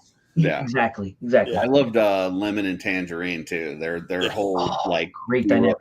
If they did a prequel to Bullet Train with just those two, like doing papers and stuff together, The two others, they had a good dynamic. Yeah. There, one was Kate Beckinsale called Jolt. I haven't watched it yet. That's pretty cool. It's pretty cool. It's not like top tier, but it's a fun action movie. And what was the one with Mary Elizabeth Winstead? I think it's just called Kate. She's like an assassin or a hitman that like has to protect somebody. That's that one's. I like that one better than Jolt, but Jolt was like weird fun. It's where she has to like get shocked or she has a shock collar or something on because like her heart rate goes up too high or something. Yeah. So that's like the Jason Statham movies, right? But like the opposite way. So like he has to keep getting shocked to keep going. Mm-hmm. She has to get shocked or she's gonna burn out because she's going so fat. Like she's getting so worked up. Yeah. Okay. I guess Will's quoting the Smoking Ace. I'm sorry you had to kill me. I forgive you. Okay. It's a funny line. I'll have to watch the movie. I don't know. That was the first time I think saw that movie as an adult when it came out. Well, legally, I was an adult. I'm still not mentally. Greg, man, we talked about that like half an hour ago, buddy. He's watching on a different speed, I guess. Have you guys seen the new D&D? I haven't. Yes. I want to go see that. I want to see it. I have not yet. I did see a preview. They're talking about Transformers: Rise of the Beast. I saw a preview for that at the Mario movie today. So I don't know. We'll see how it is. I hope it's good, but we'll see. That's a take on Beast Wars, right? The 90s. Kind of, yeah. All right. But it looked like you still had because in Beast Wars they were Optimus all was still Beast. Yeah, right. But whereas in this, it looks like there's still like you still have your vehicle guys, but you also have the beast. So I don't know. It's like some sort of, You won't be able to tell any of them apart except for Optimus and Bumblebee anyway. So yeah, that's negative, Jesse. We don't. I do know. That here. We got to give it a chance. I will say though that after what we've seen of Transformers so far, I probably will be waiting for that to stream somewhere rather than seeing it at the theater. Yeah, me too. I agree. Yeah. I hope it's good, and for the people who love Beast Wars, I hope it lives up to your expectations. But kind of like the X-Men, like I knew what I was walking into on those last couple, and they somehow still missed my very low expectations by a lot. So, but that's me. I think the last good X-Men movie they did was First Class. I think that's like nothing since then has landed for me, even with, like you said, the low expectations that I had of the X-Men movies. Like, yeah. The Apocalypse movie was absolute turd. It was bad.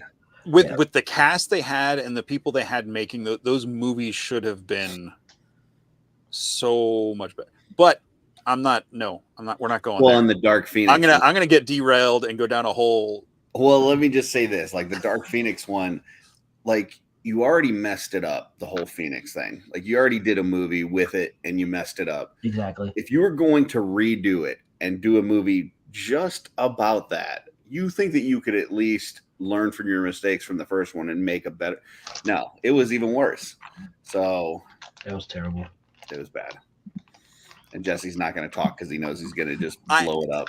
I mean, look, there's already enough negative stuff in the world. Most of you know, if you've watched this show with any regularity, I love the X-Men. I love the comics. I love the characters, but there's just some stuff that does not land for me. And I know that's a me problem.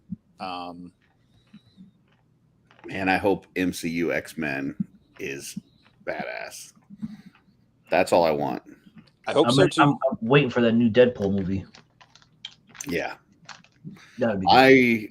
I wonder what all they're going to throw out there, because like they got a little crazy in She-Hulk, with some of the stuff that they showed and tie-ins and stuff like that. So I'm wondering with Deadpool 3, how much stuff are they going to tease in there, and how I much guarantee you they'll tease some X-Men stuff. Yeah. But I'm going to take everything in Deadpool 3 with a massive grain of salt because, it's Deadpool. How sincere is it going to be? I did see that they signed, his girlfriend or whatever from the movies, and then also the dude that plays Colossus. They're both signed on to reprise their roles. That's cool. Because I love Colossus. Colossus as a straight man versus Deadpool is. I don't know why they couldn't do that in the original X-Men movies. They nailed Colossus in the Deadpool movies. They did. Yeah. The only thing they got right about Colossus in the original movies was he's doing a sketch in the one scene. Mm-hmm. And he's like a full-on artist. He's like a painter. Yeah, I love Colossus in the Deadpool movies. He is perfect straight man Colossus, and yeah, he's not boy band. Where'd it go, Joe? I enjoy.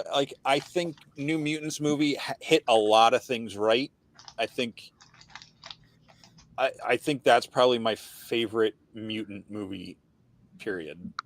Wow, that's a big statement. That one was a little all over the place. I mean, I like what they did with Magic, and then Moonstar. Was that Moonstar, right? Yeah, Danny Moonstar. Yeah.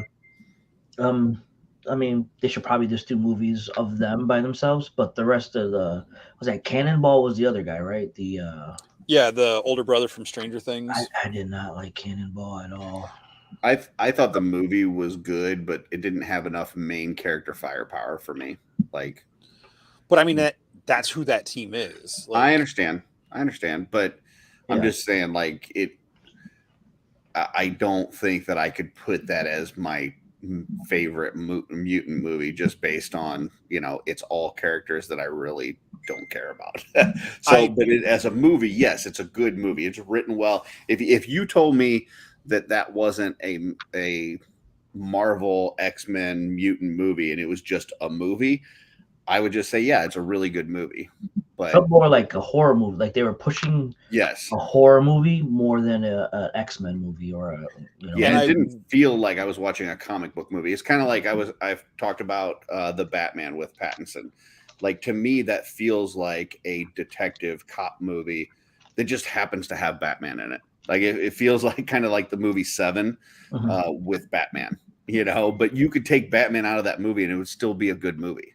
So, but I think for me, New Mutants captures, and again, it still wasn't like spot on like who the characters were, but I think they nailed so many of those characters, like personalities, or at least they felt truer to the characters than most of the X-Men movies. And that's because, Bryan Singer didn't want anybody reading the comics. Like, I feel like with this one, people like the actors and actresses knew they had to have, even if they fiddled with some stuff. And I wish they would have leaned more into the horror movie of it for that one, because I think superhero movies, and like with this world they set up with D&D, there's room to do horror movies. There's room to do different genres with those characters and still make it feel part of a superhero universe. Like so having them in that mental institution, I thought was great.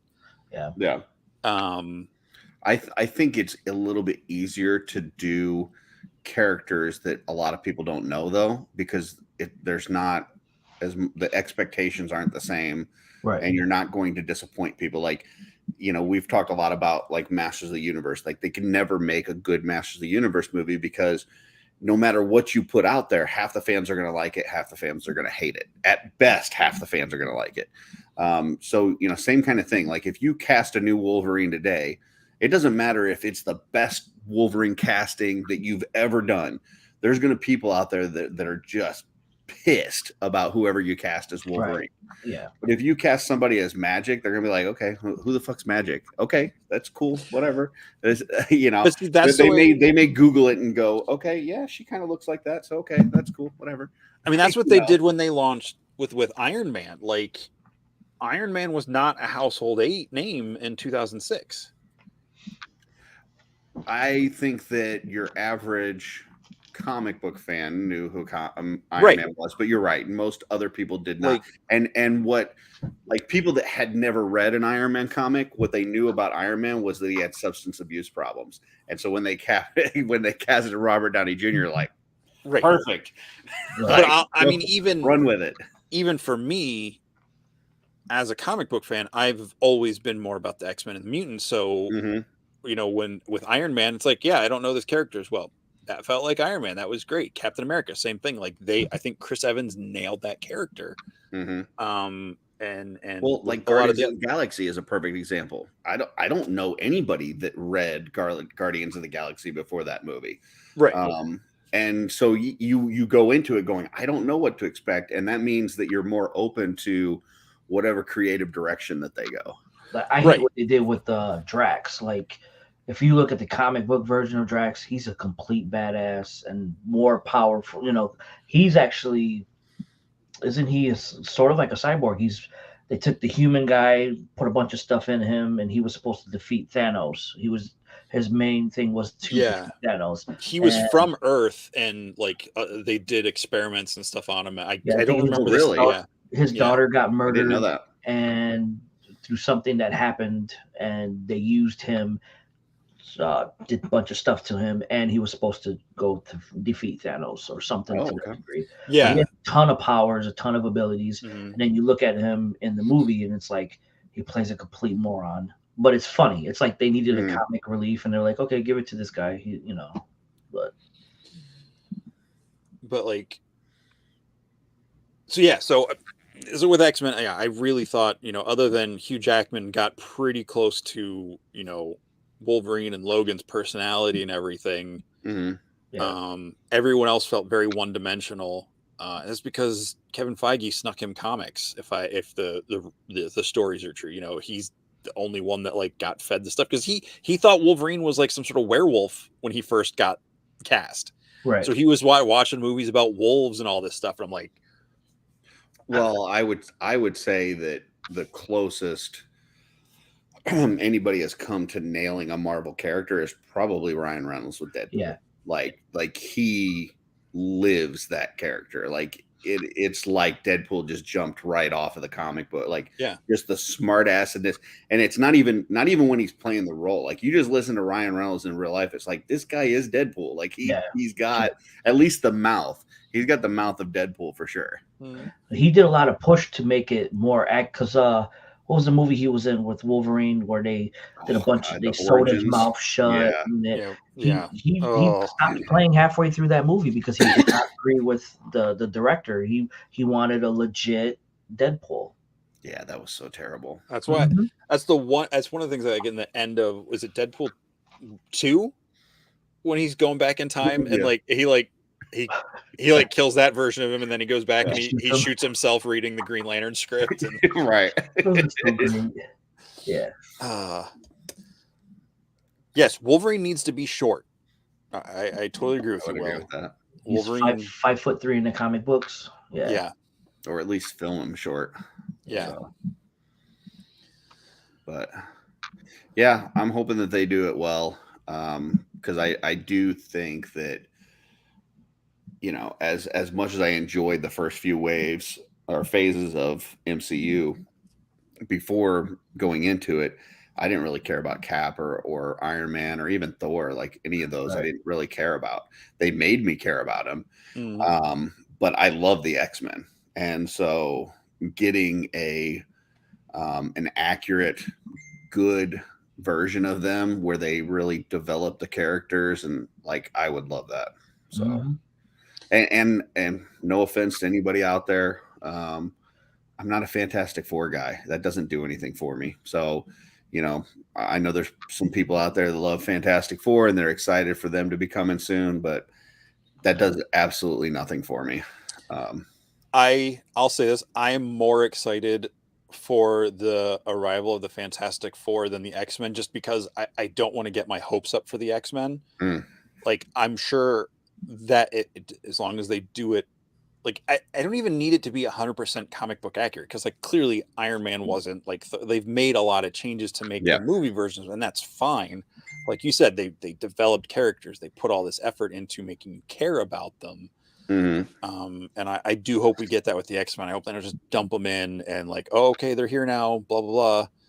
And with Fantastic Four, I think because the whole core of them, like, being a family, I feel like they haven't really captured that in those movies. They kind of got it in the two Fox ones, the first two, like the family side of it, but they didn't make the action part of it as exciting as it should be. And the Trank one or whatever was depressing as hell.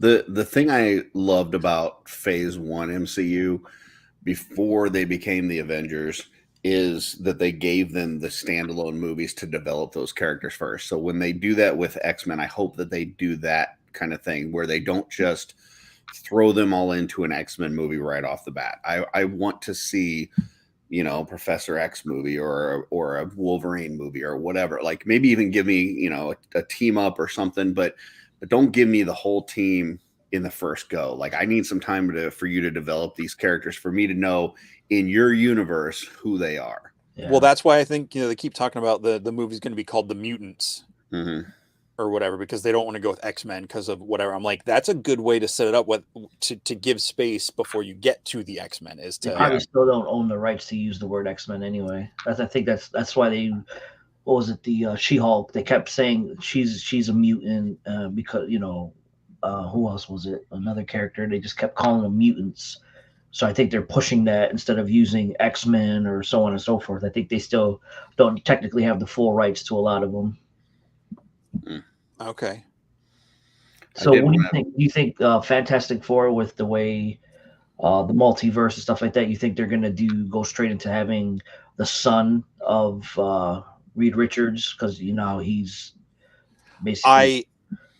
I think that was a one-off just because everybody was so hyped on getting John Krasinski to be him. I think that was a bit of fan service. I don't think he's going to be. My understanding is they're going to focus on the family aspect of it, and I don't think he'll be John Krasinski. No, what I meant was, do you think they'll bring his son in because his son can control the multiverse? Basically. Well, isn't his son somehow connected to Kang? Yeah, he's anything or like their bloodline. There's somehow like the bloodline, great grandson or something. Yeah, exactly. Yeah. So whatever, he's basically like, he runs off of chaos. So same thing, like without having this, if we're gonna get the Scarlet Witch back, would he fill in and start doing a bunch of crazy stuff that she would have done, basically? Yeah, I'm not sure. Yeah. I did want to bring up this comment from Trevor. He's being a little salty. Said X-Men animated series sucked. I said it. Wolverine and the X-Men is so much better. I will not agree that X-Men the animated series sucked because there were some parts that I really liked on there. But I will say that I started watching Wolverine and the X-Men, and it is a pretty good series. So if you have not seen it, it's on Disney Plus. I would encourage people watching it because it's pretty good. It's not one that I saw when it was originally on, but I would recommend it for sure. So I block your saltiness and I accept your positivity. So. I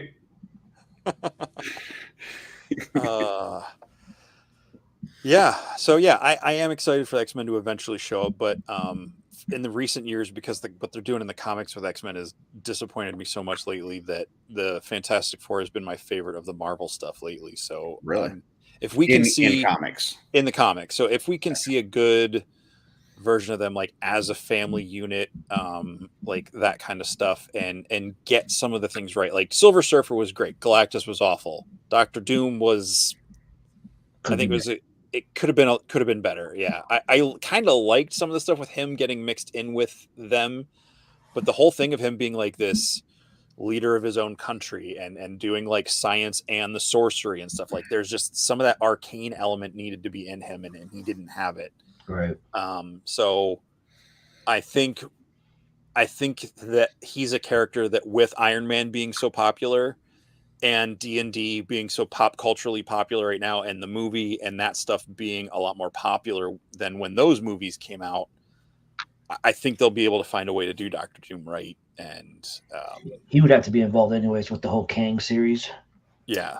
As someone who's typically very positive, Jesse, what good can you take of the second version of the Fantastic Four movies that they did? The Trank movie? Mm-hmm. Nothing.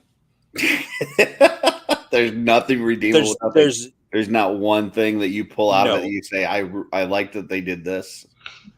I will say this, and I don't use this term a lot. And I'm saying it more for effect at the moment, but like that movie like offended every possible thing. Danny says literally nothing. Yeah, again, I don't want to go on I don't mind talking about it, but I don't want to like get to the end of the show talking on a down note. But yeah, there's just, and I know that movie had a lot of production problems. There was stuff with the direct, like there was a lot of things that because I loved what was the one he did? Oh shoot, it was like the found film footage where the kids find the meteor and get their powers. Oh crap, what was that called? I have no idea. So that the one of them ends up turning bad towards the end of the movie? Yeah, like he slowly Chronicle, yep. Yeah. I think I remember watching that, and like I was like, clearly that movie is like a little darker, but I was like, there's elements of this that made me think like this is a way to do some of the Fantastic Four, like a superhero movie. So when he first got attached to it, I was really excited, and then when it came out, I was like, oof. Do you think when MCU introduces Fantastic Four that we're going to get a third version of their origin in cinematic form, or are they going to start with they're already a team. They already have their powers. They've kind of said they're done doing like full on origin stories. Mm-hmm. So I don't know. I feel like there's going to be some level of them coming in already established, and we'll get maybe some of the stories walked back. But like they didn't Maybe really some do the flashbacks or something. Yeah, or just dialogue or whatever. Gotcha. Or connect it to stuff where we can fill in the gaps. I hope so, because I don't want to see that for a third time. Origin. Yeah. Like you tell me it's because they were in space when Thanos did the snap and like that cosmic radiation is what affected them. Cool. Let's and they've been like That bouncing works. around the multiverse until they come back to Earth or whatever. Or maybe they were in space when in the first event or the age which one is it? It's the first Avengers movie when Iron Man throws the like nuke or whatever into that portal, Yeah, that like maybe that would because that caused like a huge explosion and stuff. So yeah, that can be feasible. Yeah. I was thinking something similar. You have them introduce them at the end of some other movie or a show, or like acknowledge their existence, kind of like the way they did Ms. Marvel acknowledge the mutants, and someone else said something about mutants too. And then have them doing an interview, because they are publicly themselves. Like that's one thing I liked about them, is they never like hid who they were. And that they were a family. Like I really like that family thing. And yeah. So again, I'm trying not to get my hopes too much specifically, but yeah, that's cool. Oh yeah, Brad's saying this, like there's some maybe instead of in space, maybe they're in the quantum realm. Maybe they're exploring that side of space instead of outer space. I can see that. That would certainly be more of kind of the Kang tie-in. So. Yeah, I'd tie that in. Planet Hulk. What do you guys think if they did give us a better, or actually give us a Planet Hulk, or they can introduce like a Sentry, maybe a better Hulk than what we have now? I mean, I don't mind Gruffalo, but I want a real Hulk, a hulking, world destroying. You know what I'm saying? I liked Ragnarok Hulk. Like that. That like Hulk was good. I'm not I mean, I appreciate what they did. You can't obviously keep it all the same, but I'm not a smart Hulk fan. That's not that's not Hulk. Like even when they were going back and trying to get the the different stones and stuff, and he's like like trying to be like it's just so weird. Like but yeah, Ragnarok Hulk was that fight between him and Thor is pretty badass. That's what I'm saying. If they gave us a movie of that, that would be. Yeah, if they gave us a Hulk like that, and I think, I love the idea. I like the progression and the different changes, but I do agree. I want to see him where he gets to be Hulk and he's not as in control as he currently is. Like I like that aspect of it. I like that they're kind of pushing it instead of starting off with him having that, because that's what we saw in the Banner one. That's what we saw in the Ed Norton one. So seeing him kind of be in a different space with it, I thought was cool. So now I'd like to see Mark Ruffalo get to play the side that's getting to play into the unhinged, or even if it's a movie where you make him like, that'd be a great Wolverine movie. Oh yeah. You've got Bruce has lost his mind. He's running around, and then you tie in Wolverine and was it Wendigo or Juggernaut or something? Yeah, like have that Canadian thing where you don't have him with the rest of the team. The Hulk 181 Hulk Wolverine fights in comics were just amazing. Yeah. Could you imagine just like a 30-minute fight between the two of them, like jumping around like the mountains, and then people don't have to worry about the city getting destroyed, Sorry, Len, didn't mean to keep you up. So but but like that'd be a great way to set up Wolverine, I think, is have him, maybe you do like a Weapon X movie where you've got like some of the Alpha Flight teams that find him in the woods. You set some of that stuff up, or you have the movie where instead of progressing through like 85 years of his story in one movie. You have him in the Weapon X project, it's following him through, and then he breaks out, and like his whole escape from the movie is like a major sequence and not like a couple shots, Right. I would love an Alpha Flight Weapon X movie. Like that would be amazing. Totally great. Yes, Jesse, you need to start pitching some of these ideas to MCU. So. No, I don't want that responsibility. So I have a good idea now. In 10 minutes, I'll have a horrible idea. What if it was like, what if it was like he tries to break away from them, from kind of being controlled through the Weapon X program and stuff, and they call in the Hulk to try to stop him, like, or catch him. I don't know. It's just something like that. Like they sell to the Avengers that, this guy's a threat and, we need some help to stop him. And then all of a sudden you get a Wolverine Bone Claw versus Hulk. That could be cool for sure. There's a part of me that wants to see almost like that issue of G.I. Joe where it's almost a silent film, like where because it's Hulk and Logan having just escaped, neither of them are really talking. Yeah, just fighting.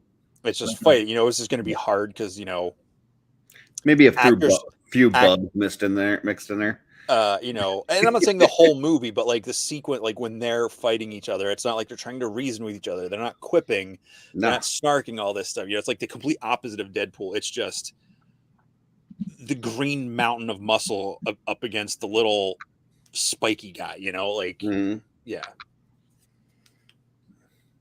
But that's I would take it. I would like a nice. So far, I don't think we've gotten a good version of Sabretooth in the movies. No. Like I have not liked either of the two versions that we've gotten so far. I think a good Sabretooth Wolverine fight would be nice too. But I want him to build to it. Yeah, for sure. Like I don't need him to be like like a 3-arc build to fight Sabretooth, but I want that to be, earn. Yeah. Or like one that we haven't seen so far in the movies that I think would be cool would be Wolverine versus Omega Red. That'd be cool. Yeah. I'd like to see that. Omega Red would be great. He was in one of the movies. What was that? Deadpool?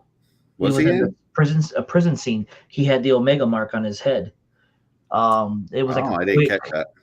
Yeah, check one of the prison scenes. There's a nod to him. Yeah, I don't remember. I think it's when he was breaking out of prison with the little chubby kid, the fire or whatever. Yeah. See, and that's talking about Wolverine's first appearance in Hulk. Just do that story. I'd be cool with that. Yeah. I mean, that'd be an interesting way to introduce him.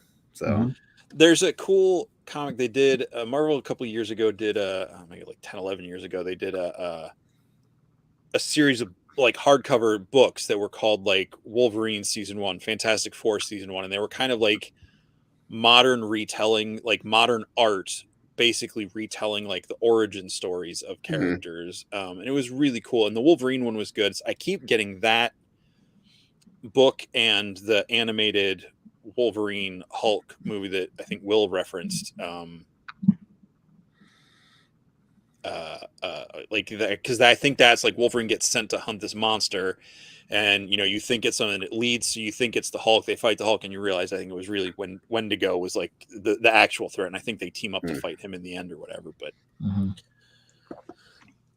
yeah, cool. I'm very excited. I hope they deliver. Like, don't let me down on this stuff. Me too. So I'm glad they're getting whatever this weird stuff is with Star Wars and Marvel, like these weird hiccups where they're just like overproducing everything. I hope they get that out of their way now before we get to the X-Men. So that they fall back into their good groove again. Slow down and give some classic stuff, Yeah. And the CGI stuff is fun, but I feel like so much stuff has been so otherworldly and CGI and out there that it hasn't felt as grounded. Like Iron Man, he's like going into, terroristic Middle Eastern states and like stopping these guys from like hauling families away and everything, you know. But Quantumania, nothing's real.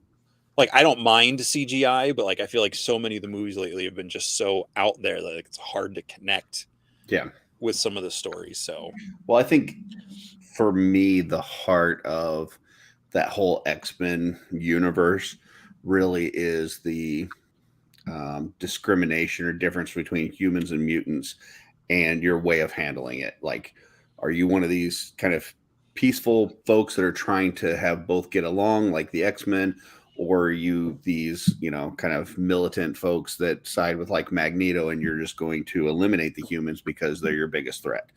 You know, so where do you fall on that side of an argument? So I hope they kind of play up that aspect of it, that, you know, there is this, you know, people discriminating against folks because they're mutants and wanting to, you know, conversion therapy and you know, like the whole thing with new mutants, like you're sending them to these basically insane asylums and stuff because they've got powers and stuff like that. And then, you know, how do you react to that situation if you are a mutant? Like, are you scared? Are you mad? Are you, you know, what's your take on it? That would be cool for them to institute the House of M through all that too. Yep. That would be pretty cool. Yeah. absolutely. And I think that, you know, that would be a good way to tie it in with what we already have with like Scarlet Witch and stuff. If you then somehow kind of retcon Magneto into being her dad, somehow, some way, I don't know. Right. That would be kind of cool. I don't know. We'll see. We'll see what they do. Yeah, we'll see what happens. Well, Reynolds, you got anything else coming up? Anything you want to promote? Any shows or products or anything else? No, I'll have another reopening here probably in a couple of weeks once I get some more stuff printed. Like I said, working 55 hours a week and still trying to do the, you know, keep the store open and keeping people happy with the shipping times and stuff like that. So I'm trying to still do that delicate balance for people. So yeah, I'm looking at a couple of weeks. I got at least another 15 to 20 new sculpts ready to show off. So, well, awesome. Soon and enough. Then, do you have your own table at Legion's Con this year? Yeah, well, yeah. So it would be me and Anthony. We'll be side by side, and I think Brian also with us. So we're taking up one whole section again. Okay, cool. It's anything new for you guys? It's a real murderer's row for you guys there with that lineup. Yeah. That'll be hopefully I can because last year I didn't get a lot of time to talk to people or to, you know, because I did a lot of live painting, so it took up some time. But I'd like to actually go around and actually visit people that, you know, you see in the cabal and actually have a minute to talk to them in person and stuff like that. I think that would be cool. It's amazing how fast a 2-day show can go. You know, it's crazy. Like it starts and next thing you know, it's over. And it's like, man, there's so many things I didn't get to see or people I didn't get to talk to or whatever. Yeah.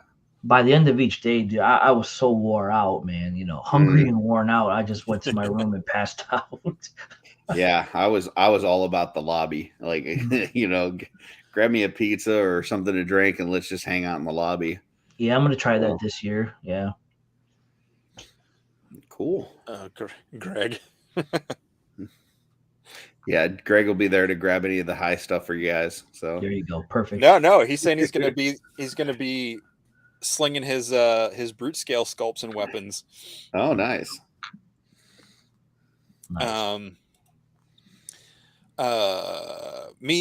For me coming up, I'm just going through updating my blog. I took like almost 100 pictures today of you know, different angles and stuff of customs in my homemade light box to update my blog and get my whole list of customs going on. Show wise, I'm going to PowerCon to hang out. I'm not setting up or selling or anything. I'll see you there. All right. Sounds good. Yeah, but yeah, I'll definitely have a table at Legion's Con, sharing a table with Brian C this year. Like, he'll be there in person this year. Nice. So beautiful. Well, obviously we've got Let's Go OffWorld now. If anybody hasn't checked that out, please check that out. Go ahead and like, subscribe, all that good stuff. We definitely do go OffWorld. It's kind of a little bit like tonight's episode was. We're just going all different directions. We have no idea where we're going. But we talk about pretty much everything. I will be working on my entry for the Pop and Swap contest, which is something we kind of forgot to mention earlier, but going on in the Cabal right now, if you're a Mythic Legions fan, is the Pop and Swap contest from the Legions Lounge folks. I'm not going to read through all of the rules because Trevor put out about 1 million pages of rules on it. But the gist of it is using 2 or 3 figures, one being a Legion builder figure, you kind of pop and swap and put something together.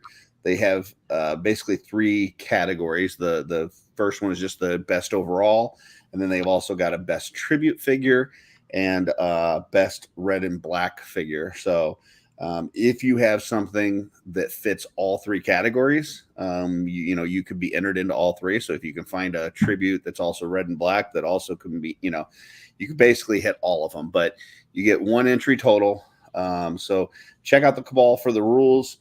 But it's a lot of fun. I've seen a lot of entries so far, and really good stuff that's out there. So fun contest. So jump on that and check it out. I think it runs till April 30th. If I'm right. Let me see. Just confirm here. Yes, through April 30th. So got a couple more weeks left. For the Pop and Swap? Yes. And we got, 2 more weeks to get your Outpost Zaxius orders in on Store Horseman. And Star's asking about Cosmic Legions 1. According to the Horseman page, they expect to have these in the warehouse in June 2023 and will begin shipping pre-orders once they arrive. That's the official post as of now. I did not get to see Jeremy or... I guess he didn't have a show this week, did he? Because he's in Scotland. But 4-ish Horseman o'clock, I think we're talking about stuff and showing stuff off, but I didn't see any updates on there. Cool. And if anybody is for that Cosmic Wave, if you're looking for the blog readings, Jesse has been doing them on Thursday on the Mythic Minute in the Cabal. So if you're like me and you're not a huge fan of reading, tune in and listen to Jesse's soothing voice read those blog entries to you.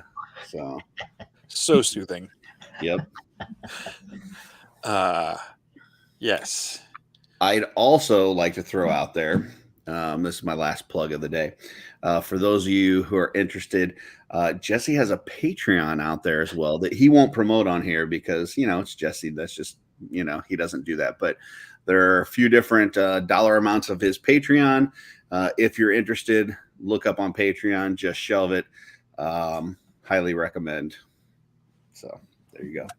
Yes. That was my last plug. Well, thank you very much, Curtis. You're welcome. No sound effects, Star. I'm not that advanced in my recordings. Sound effects are just whatever noises I happen to make or happen to get picked up on my mic in my room. But yes, I guess that's it for tonight. Next week, I'm going to add this up here real quick. We've got sorry, Curtis. I've got too many things on the screen here. Jonathan Jonath.